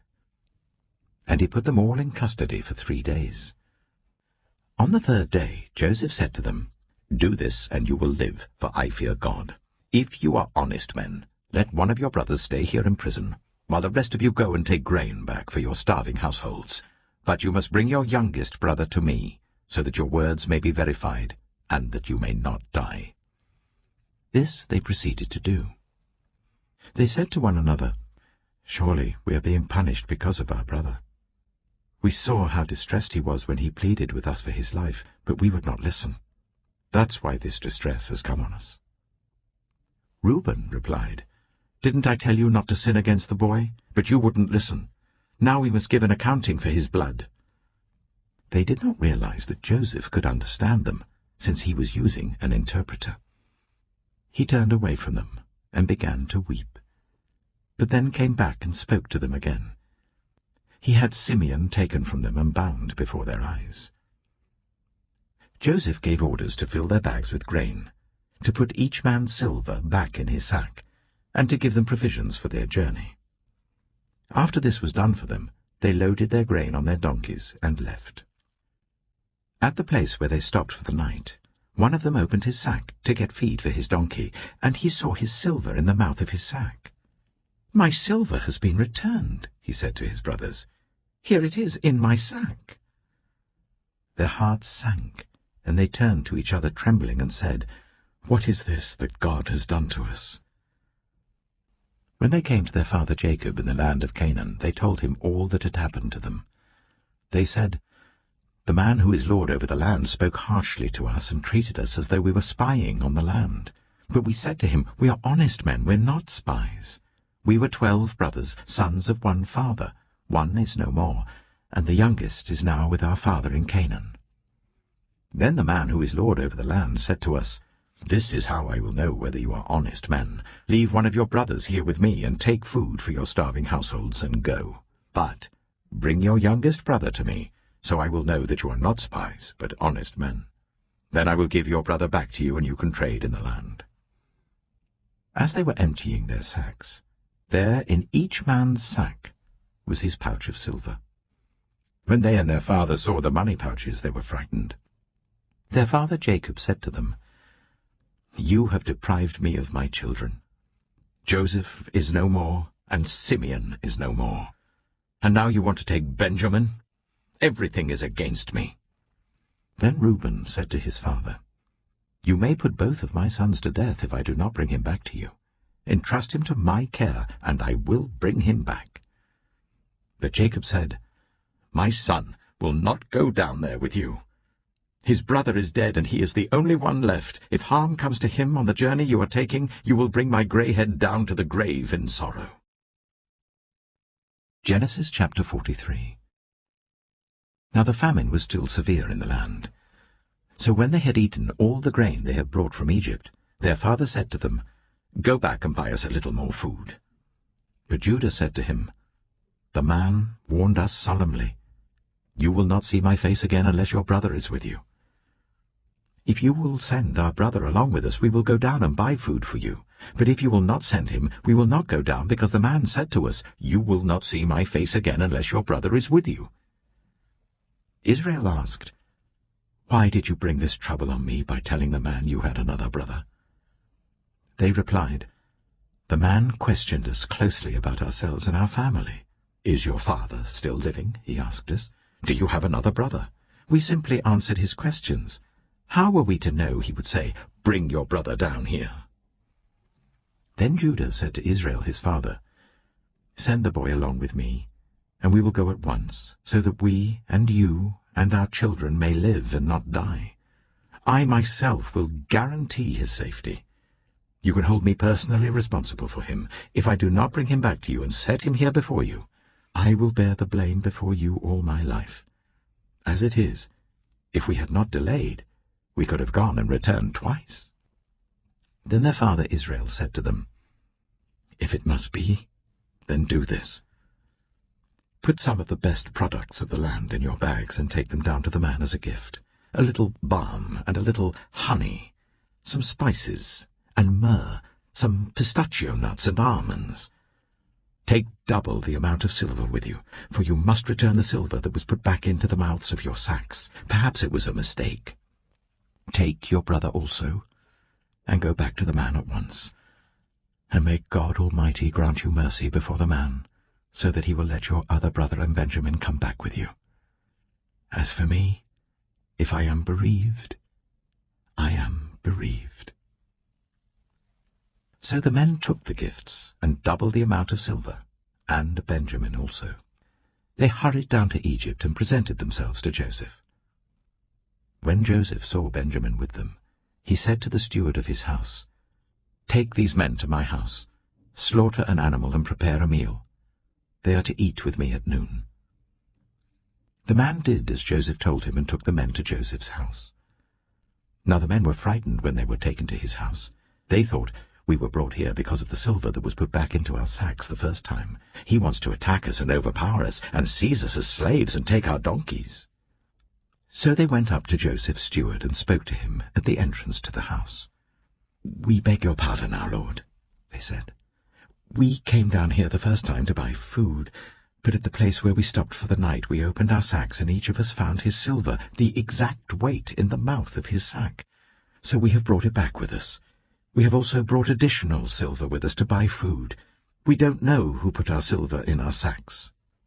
"It's all right," he said. "Don't be afraid. Your God, the God of your father, has given you treasure in your sacks. I received your silver." Then he brought Simeon out to them. The steward took the men into Joseph's house, gave them water to wash their feet, and provided fodder for their donkeys. They prepared their gifts for Joseph's arrival at noon, because they had heard that they were to eat there. When Joseph came home, they presented to him the gifts they had brought into the house, and they bowed down before him to the ground.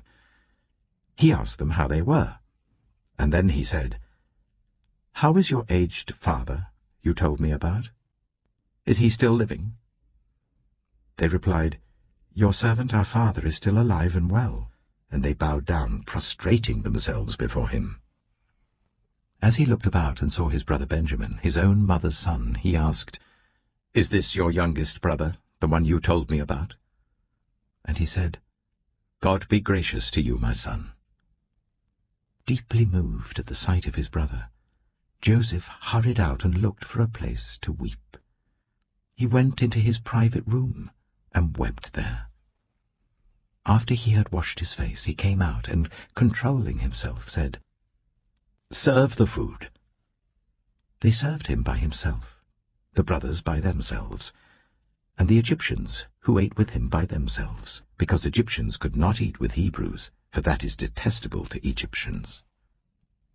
The men had been seated before him in the order of their ages, from the firstborn to the youngest, and they looked at each other in astonishment. When portions were served to them from Joseph's table, Benjamin's portion was 5 times as much as anyone else's. So they feasted and drank freely with him. Genesis chapter 44.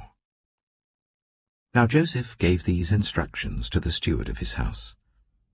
Fill the men's sacks with as much food as they can carry, and put each man's silver in the mouth of his sack. Then put my cup, the silver one, in the mouth of the youngest one's sack, along with the silver for his grain. And he did as Joseph said.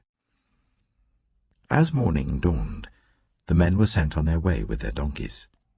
They had not gone far from the city when Joseph said to his steward, "Go after those men at once, and when you catch up with them, say to them, 'Why have you repaid good with evil? Isn't this the cup my master drinks from, and also uses for divination? This is a wicked thing you have done.'"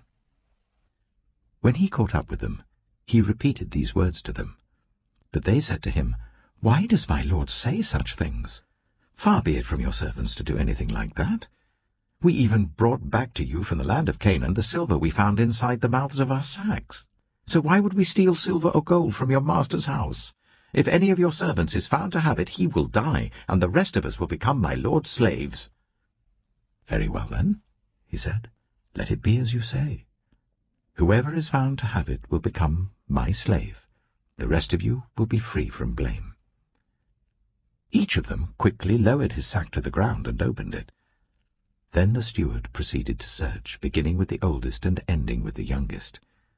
And the cup was found in Benjamin's sack. At this they tore their clothes. Then they all loaded their donkeys and returned to the city. Joseph was still in the house when Judah and his brothers came in, and they threw themselves to the ground before him. Joseph said to them, "What is this you have done? Don't you know that a man like me can find things out by divination?" "What can we say to my lord?" Judah replied. "What can we say? How can we prove our innocence? God has uncovered your servant's guilt. We are now my lord's slaves, we ourselves and the one who was found to have the cup." But Joseph said, "Far be it from me to do such a thing. Only the man who was found to have the cup will become my slave. The rest of you, go back to your father in peace." Then Judah went up to him and said, "Pardon your servant, my lord. Let me speak a word to my lord.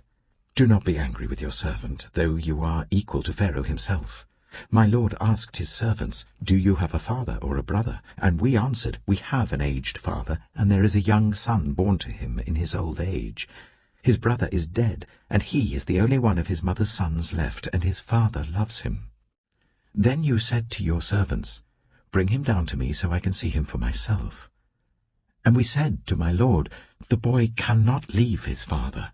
If he leaves him, his father will die.' But you told your servants, 'Unless your youngest brother comes down with you, you will not see my face again.' When we went back to your servant, my father, we told him what my lord had said. Then our father said, 'Go back and buy a little more food.' But we said, 'We cannot go down. Only if our youngest brother is with us will we go. We cannot see the man's face unless our youngest brother is with us.' Your servant, my father, said to us, 'You know that my wife bore me 2 sons. One of them went away from me, and I said, "He has surely been torn to pieces," and I have not seen him since. If you take this one from me too, and harm comes to him, you will bring my grey head down to the grave in misery. So now, if the boy is not with us, when I go back to your servant my father, and if my father, whose life is closely bound up with the boy's life, sees that the boy isn't there, he will die. Your servants will bring the grey head of our father down to the grave in sorrow. Your servant guaranteed the boy's safety to my father. I said, if I do not bring him back to you, I will bear the blame before you, my father, all my life. Now then, please let your servant remain here as my lord's slave in place of the boy, and let the boy return with his brothers. How can I go back to my father if the boy is not with me? No, do not let me see the misery that would come on my father." Genesis chapter 45. Then Joseph could no longer control himself before all his attendants, and he cried out, "Make everyone leave my presence!" So there was no one with Joseph when he made himself known to his brothers, and he wept so loudly that the Egyptians heard him, and Pharaoh's household heard about it. Joseph said to his brothers, "I am Joseph. Is my father still living?" But his brothers were not able to answer him, because they were terrified at his presence. Then Joseph said to his brothers, "Come close to me." When they had done so, he said, "I am your brother Joseph, the one you sold into Egypt. And now do not be distressed, and do not be angry with yourselves for selling me here, because it was to save lives that God sent me ahead of you. For 2 years now there has been famine in the land, and for the next 5 years there will be no ploughing and reaping. But God sent me ahead of you, to preserve for you a remnant on earth, and to save your lives by a great deliverance. So then it was not you who sent me here, but God. He made me father to Pharaoh, lord of his entire household and ruler of all Egypt. Now hurry back to my father, and say to him, 'This is what your son Joseph says. God has made me lord of all Egypt. Come down to me. Don't delay.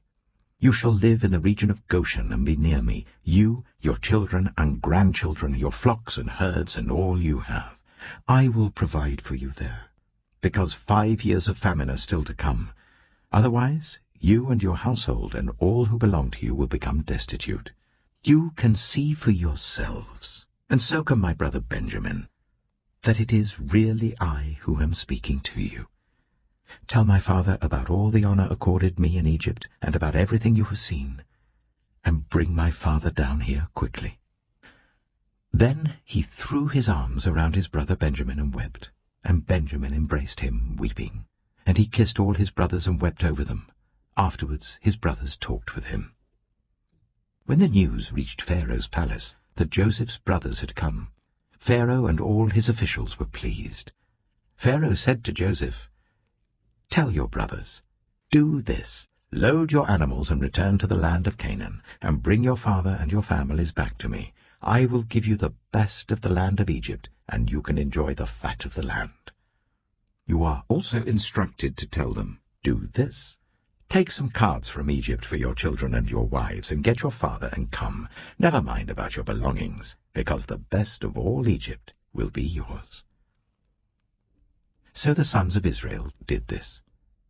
Joseph gave them carts, as Pharaoh had commanded, and he also gave them provisions for their journey. To each of them he gave new clothing, but to Benjamin he gave 300 shekels of silver and 5 sets of clothes. And this is what he sent to his father: 10 donkeys loaded with the best things of Egypt, and 10 female donkeys loaded with grain and bread and other provisions for his journey. Then he sent his brothers away, and as they were leaving he said to them, "Don't quarrel on the way." So they went up out of Egypt and came to their father Jacob in the land of Canaan. They told him, "Joseph is still alive. In fact, he is ruler of all Egypt." Jacob was stunned. He did not believe them. But when they told him everything Joseph had said to them, and when he saw the carts Joseph had sent to carry him back, the spirit of their father Jacob revived. And Israel said, "I'm convinced. My son Joseph is still alive. I will go and see him before I die." Genesis chapter 46. So Israel set out with all that was his, and when he reached Beersheba, he offered sacrifices to the God of his father Isaac. And God spoke to Israel in a vision at night, and said, "Jacob, Jacob." "Here I am," he replied. "I am God, the God of your father," he said. "Do not be afraid to go down to Egypt, for I will make you into a great nation there. I will go down to Egypt with you, and I will surely bring you back again, and Joseph's own hand will close your eyes." Then Jacob left Beersheba, and Israel's sons took their father Jacob and their children and their wives in the carts that Pharaoh had sent to transport him. So Jacob and all his offspring went to Egypt, taking with them their livestock and the possessions they had acquired in Canaan. Jacob brought with him to Egypt his sons and grandsons and his daughters and granddaughters, all his offspring. These are the names of the sons of Israel, Jacob and his descendants who went to Egypt. Reuben, the firstborn of Jacob. The sons of Reuben, Hanok, Palu, Hezron, and Carmi. The sons of Simeon, Jemuel, Jamin, Ohad, Jachin, Zohar, and Shaul, the son of a Canaanite woman. The sons of Levi, Gershon, Kohath, and Merari. The sons of Judah, Onan, Shelah, Perez, and Zerah. But and Onan had died in the land of Canaan. The sons of Perez, Hezron and Hamel. The sons of Issachar, Tola, Pua, Jeshub, and Shimron. The sons of Zebulun, Sered, Elon, and Jahilel. These were the sons Leah bore to Jacob in Paddan Aram, besides his daughter Dinah. These sons and daughters of his were 33 in all. The sons of Gad, Zephon, Haggai, Shunai, Esbon, Eri, Erodai, and Arilai. The sons of Asher, Imnah, Ishva, Ishvi, and Beriah. Their sister was Sirah. The sons of Beriah, Heber and Malkiel. These were the children born to Jacob by Zilpah, whom Laban had given to his daughter Leah, 16 in all. The sons of Jacob's wife Rachel, Joseph and Benjamin. In Egypt, Manasseh and Ephraim were born to Joseph by Asenath, daughter of Potiphar, priest of On. The sons of Benjamin, Bela, Becher, Ashbel, Jirah, Naaman, Ehi, Rosh, Muppim, Huppim, and Ard. These were the sons of Rachel who were born to Jacob, 14 in all. The son of Dan, Hushim. The sons of Naphtali, Jaziel, Gunai, Jezer, and Shillem. These were the sons born to Jacob by Bilhah, whom Laban had given to his daughter Rachel, 7 in all. All those who went to Egypt with Jacob, those who were his direct descendants, not counting his sons' wives, numbered 66 persons. With the 2 sons, who had been born to Joseph in Egypt, the members of Jacob's family, which went to Egypt, were 70 in all. Now Jacob sent Judah ahead of him to Joseph to get directions to Goshen. When they arrived in the region of Goshen, Joseph had his chariot made ready and went to Goshen to meet his father Israel. As soon as Joseph appeared before him, he threw his arms around his father and wept for a long time. Israel said to Joseph, "Now I'm ready to die, since I have seen for myself that you are still alive."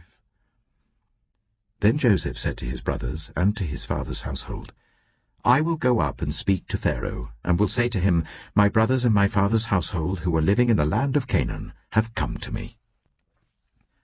The men are shepherds, they tend livestock, and they have brought along their flocks and herds and everything they own.' When Pharaoh calls you in and asks, 'What is your occupation?' you should answer, 'Your servants have tended livestock from our boyhood on, just as our fathers did.' Then you will be allowed to settle in the region of Goshen, for all shepherds are detestable to the Egyptians." Genesis chapter 47. Joseph went and told Pharaoh, "My father and brothers with their flocks and herds and everything they own have come from the land of Canaan and are now in Goshen." He chose 5 of his brothers and presented them before Pharaoh. Pharaoh asked the brothers, "What is your occupation?" "Your servants are shepherds," they replied to Pharaoh, "just as our fathers were." They also said to him, "We have come to live here for a while because the famine is severe in Canaan, and your servants' flocks have no pasture. So now please let your servants settle in Goshen." Pharaoh said to Joseph, "Your father and your brothers have come to you, and the land of Egypt is before you. Settle your father and your brothers in the best part of the land. Let them live in Goshen, and if you know of any among them with special ability, put them in charge of my own livestock." Then Joseph brought his father Jacob in and presented him before Pharaoh. After Jacob blessed Pharaoh, Pharaoh asked him, "How old are you?" And Jacob said to Pharaoh, "The years of my pilgrimage are 130. My years have been few and difficult, and they do not equal the years of the pilgrimage of my fathers." Then Jacob blessed Pharaoh and went out from his presence. So Joseph settled his father and his brothers in Egypt and gave them property in the best part of the land, the district of Ramesses, as Pharaoh directed. Joseph also provided his father and his brothers and all his father's household with food according to the number of their children. There was no food, however, in the whole region because the famine was severe. Both Egypt and Canaan wasted away because of the famine. Joseph collected all the money that was to be found in Egypt and Canaan in payment for the grain that they were buying, and he brought it to Pharaoh's palace. When the money of the people of Egypt and Canaan was gone, all Egypt came to Joseph and said, "Give us food. Why should we die before your eyes? Our money is all gone." "Then bring your livestock," said Joseph. "I will sell you food in exchange for your livestock, since your money is gone." So they brought their livestock to Joseph, and he gave them food in exchange for their horses, their sheep and goats, their cattle and donkeys. And he brought them through that year with food in exchange for all their livestock. When that year was over, they came to him the following year and said, "We cannot hide from our lord the fact that since our money is gone and our livestock belongs to you, there is nothing left for our lord except our bodies and our land.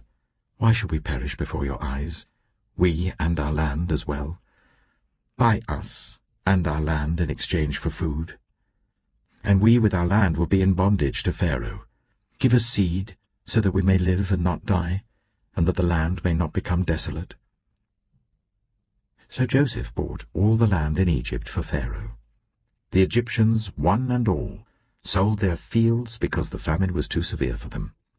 The land became Pharaoh's, and Joseph reduced the people to servitude from one end of Egypt to the other. However, he did not buy the land of the priests, because they received a fixed allowance from Pharaoh, and had food enough from the allowance Pharaoh gave them. That is why they did not sell their land. Joseph said to the people, "Now that I have bought you and your land today for Pharaoh, here is seed for you so you can plant the ground. But when the crop comes in, give 1/5 of it to Pharaoh. The other 4/5 you may keep as seed for the fields and as food for yourselves and your households and your children." "You have saved our lives," they said. "May we find favor in the eyes of our Lord. We will be in bondage to Pharaoh." So Joseph established it as a law concerning land in Egypt, still in force today, that 1/5 of the produce belongs to Pharaoh. It was only the land of the priests that did not become Pharaoh's. Now the Israelites settled in Egypt in the region of Goshen. They acquired property there, and were fruitful and increased greatly in number. Jacob lived in Egypt 17 years, and the years of his life were 147. When the time drew near for Israel to die, he called for his son Joseph and said to him, "If I have found favor in your eyes, put your hand under my thigh, and promise that you will show me kindness and faithfulness. Do not bury me in Egypt, but when I rest with my fathers, carry me out of Egypt and bury me where they are buried." "I will do as you say," he said. "Swear to me," he said.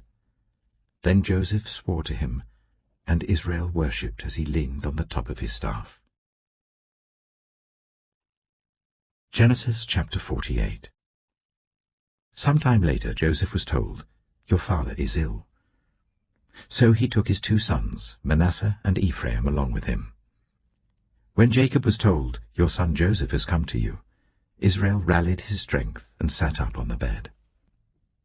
Jacob said to Joseph, "God Almighty appeared to me at Luz, in the land of Canaan, and there he blessed me and said to me, 'I am going to make you fruitful and increase your numbers. I will make you a community of peoples, and I will give this land as an everlasting possession to your descendants after you.' Now then, your 2 sons born to you in Egypt before I came to you here will be reckoned as mine. Ephraim and Manasseh will be mine, just as Reuben and Simeon are mine. Any children born to you after them will be yours. In the territory they inherit, they will be reckoned under the names of their brothers. As I was returning from Padan, to my sorrow, Rachel died in the land of Canaan while we were still on the way, a little distance from Ephrath. So I buried her there beside the road to Ephrath, that is Bethlehem. When Israel saw the sons of Joseph, he asked, "Who are these?" "They are the sons God has given me here," Joseph said to his father. Then Israel said, "Bring them to me so I may bless them." Now Israel's eyes were failing because of old age, and he could hardly see. So Joseph brought his sons close to him, and his father kissed them and embraced them. Israel said to Joseph, "I never expected to see your face again, and now God has allowed me to see your children too." Then Joseph removed them from Israel's knees, and bowed down with his face to the ground. And Joseph took both of them, Ephraim on his right towards Israel's left hand, and Manasseh on his left towards Israel's right hand, and brought them close to him. But Israel reached out his right hand and put it on Ephraim's head, though he was the younger, and crossing his arms, he put his left hand on Manasseh's head, even though Manasseh was the firstborn. Then he blessed Joseph and said, "May the God before whom my fathers, Abraham and Isaac, walked faithfully, the God who has been my shepherd all my life to this day, the angel who has delivered me from all harm, may he bless these boys. May they be called by my name and the names of my fathers, Abraham and Isaac, and may they increase greatly on the earth." When Joseph saw his father placing his right hand on Ephraim's head, he was displeased. So he took hold of his father's hand to move it from Ephraim's head to Manasseh's head. Joseph said to him, "No, my father, this one is the firstborn. Put your right hand on his head." But his father refused and said, "I know, my son, I know. He too will become a people, and he too will become great. Nevertheless, his younger brother will be greater than he, and his descendants will become a group of nations." He blessed them that day and said, "In your name will Israel pronounce this blessing.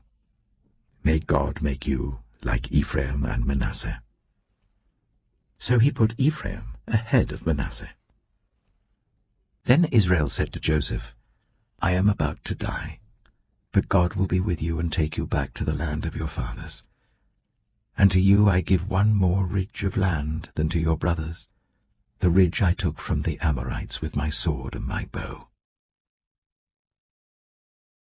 Genesis chapter 49. Then Jacob called for his sons and said, "Gather round so I can tell you what will happen to you in days to come. Assemble and listen, sons of Jacob. Listen to your father Israel. Reuben, you are my firstborn, my might, the first sign of my strength, excelling in honor, excelling in power. Turbulent as the waters, you will no longer excel. For you went up onto your father's bed, onto my couch, and defiled it. Simeon and Levi are brothers. Their swords are weapons of violence. Let me not enter their council, let me not join their assembly, for they have killed men in their anger, and hamstrung oxen as they pleased. Cursed be their anger, so fierce, and their fury so cruel. I will scatter them in Jacob and disperse them in Israel. Judah, your brothers will praise you. Your hand will be on the neck of your enemies. Your father's sons will bow down to you. You are a lion's cub, Judah. You return from the prey, my son. Like a lion he crouches and lies down like a lioness. Who dares to rouse him? The scepter will not depart from Judah, nor the ruler's staff from between his feet, until he to whom it belongs shall come, and the obedience of the nations shall be his. He will tether his donkey to a vine, his colt to the choicest branch. He will wash his garments in wine, his robes in the blood of grapes. His eyes will be darker than wine, his teeth whiter than milk. Zebulun will live by the seashore and become a haven for ships. His border will extend toward Sidon. Issachar is a scrawny donkey lying down among the sheepfolds. When he sees how good is his resting place and how pleasant is his land, he will bend his shoulder to the burden and submit to forced labor. Dan will provide justice for his people as one of the tribes of Israel. Dan will be a snake by the roadside, a viper along the path that bites the horse's heels so that its rider tumbles backward. I look for your deliverance, Lord. Gad will be attacked by a band of raiders, but he will attack them at their heels. Asher's food will be rich. He will provide delicacies fit for a king. Naphtali is a doe set free that bears beautiful fawns. Joseph is a fruitful vine near a spring, whose branches climb over a wall. With bitterness archers attacked him. They shot at him with hostility. But his bow remained steady, his strong arm stayed supple, because of the hand of the mighty one of Jacob, because of the shepherd, the rock of Israel, because of your father's God who helps you, because of the Almighty who blesses you with blessings of the skies above, blessings of the deep springs below, blessings of the breast and womb. Your father's blessings are greater than the blessings of the ancient mountains, than the bounty of the age-old hills. Let all these rest on the head of Joseph, on the brow of the prince among his brothers. Benjamin is a ravenous wolf. In the morning he devours the prey. In the evening he divides the plunder. All these are the 12 tribes of Israel, and this is what their father said to them when he blessed them, giving each the blessing appropriate to him. Then he gave them these instructions. I am about to be gathered to my people.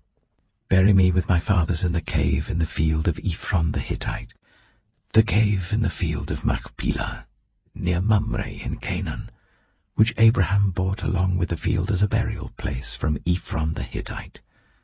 There Abraham and his wife Sarah were buried. There Isaac and his wife Rebekah were buried, and there I buried Leah. The field and the cave in it were bought from the Hittites. When Jacob had finished giving instructions to his sons, he drew his feet up into the bed, breathed his last, and was gathered to his people. Genesis chapter 50. Joseph threw himself on his father, and wept over him and kissed him. Then Joseph directed the physicians in his service to embalm his father Israel. So the physicians embalmed him, taking a full 40 days, for that was the time required for embalming, and the Egyptians mourned for him 70 days. When the days of mourning had passed, Joseph said to Pharaoh's court, If I have found favor in your eyes, speak to Pharaoh for me. Tell him, my father made me swear an oath, and said, I am about to die. Bury me in the tomb I dug for myself in the land of Canaan. Now let me go up and bury my father. Then I will return. Pharaoh said, Go up and bury your father, as he made you swear to do. So Joseph went up to bury his father. All Pharaoh's officials accompanied him, the dignitaries of his court and all the dignitaries of Egypt, besides all members of Joseph's household and his brothers and those belonging to his father's household. Only their children and their flocks and herds were left in Goshen. Chariots and horsemen also went up with him. It was a very large company. When they reached the threshing floor of Atad, near the Jordan, they lamented loudly and bitterly, and there Joseph observed a 7-day period of mourning for his father. When the Canaanites who lived there saw the mourning at the threshing floor of Atad, they said, The Egyptians are holding a solemn ceremony of mourning. That is why that place near the Jordan is called Abel Mizraim. So Jacob's sons did as he had commanded them. They carried him to the land of Canaan and buried him in the cave of the field of Machpelah near Mamre, which Abraham had bought along with the field as a burial place from Ephron the Hittite. After burying his father, Joseph returned to Egypt, together with his brothers and all the others who had gone with him to bury his father. When Joseph's brothers saw that their father was dead, they said, "What if Joseph holds a grudge against us and pays us back for all the wrongs we did to him?" So they sent word to Joseph, saying, "Your father left these instructions before he died. This is what you are to say to Joseph. I ask you to forgive your brothers the sins and the wrongs they committed in treating you so badly. Now please forgive the sins of the servants of the God of your father." When their message came to him, Joseph wept. His brothers then came and threw themselves down before him. "We are your slaves," they said. But Joseph said to them, "Don't be afraid. Am I in the place of God? You intended to harm me, but God intended it for good, to accomplish what is now being done, the saving of many lives. So then don't be afraid. I will provide for you and your children." And he reassured them and spoke kindly to them. Joseph stayed in Egypt, along with all his father's family. He lived 110 years and saw the third generation of Ephraim's children. Also the children of Machir, son of Manasseh, were placed at birth on Joseph's knees. Then Joseph said to his brothers, "I am about to die, but God will surely come to your aid and take you up out of this land, to the land he promised on oath to Abraham, Isaac, and Jacob." And Joseph made the Israelites swear an oath and said, "God will surely come to your aid, and then you must carry my bones up from this place." So Joseph died at the age of 110, and after they embalmed him, he was placed in a coffin in Egypt.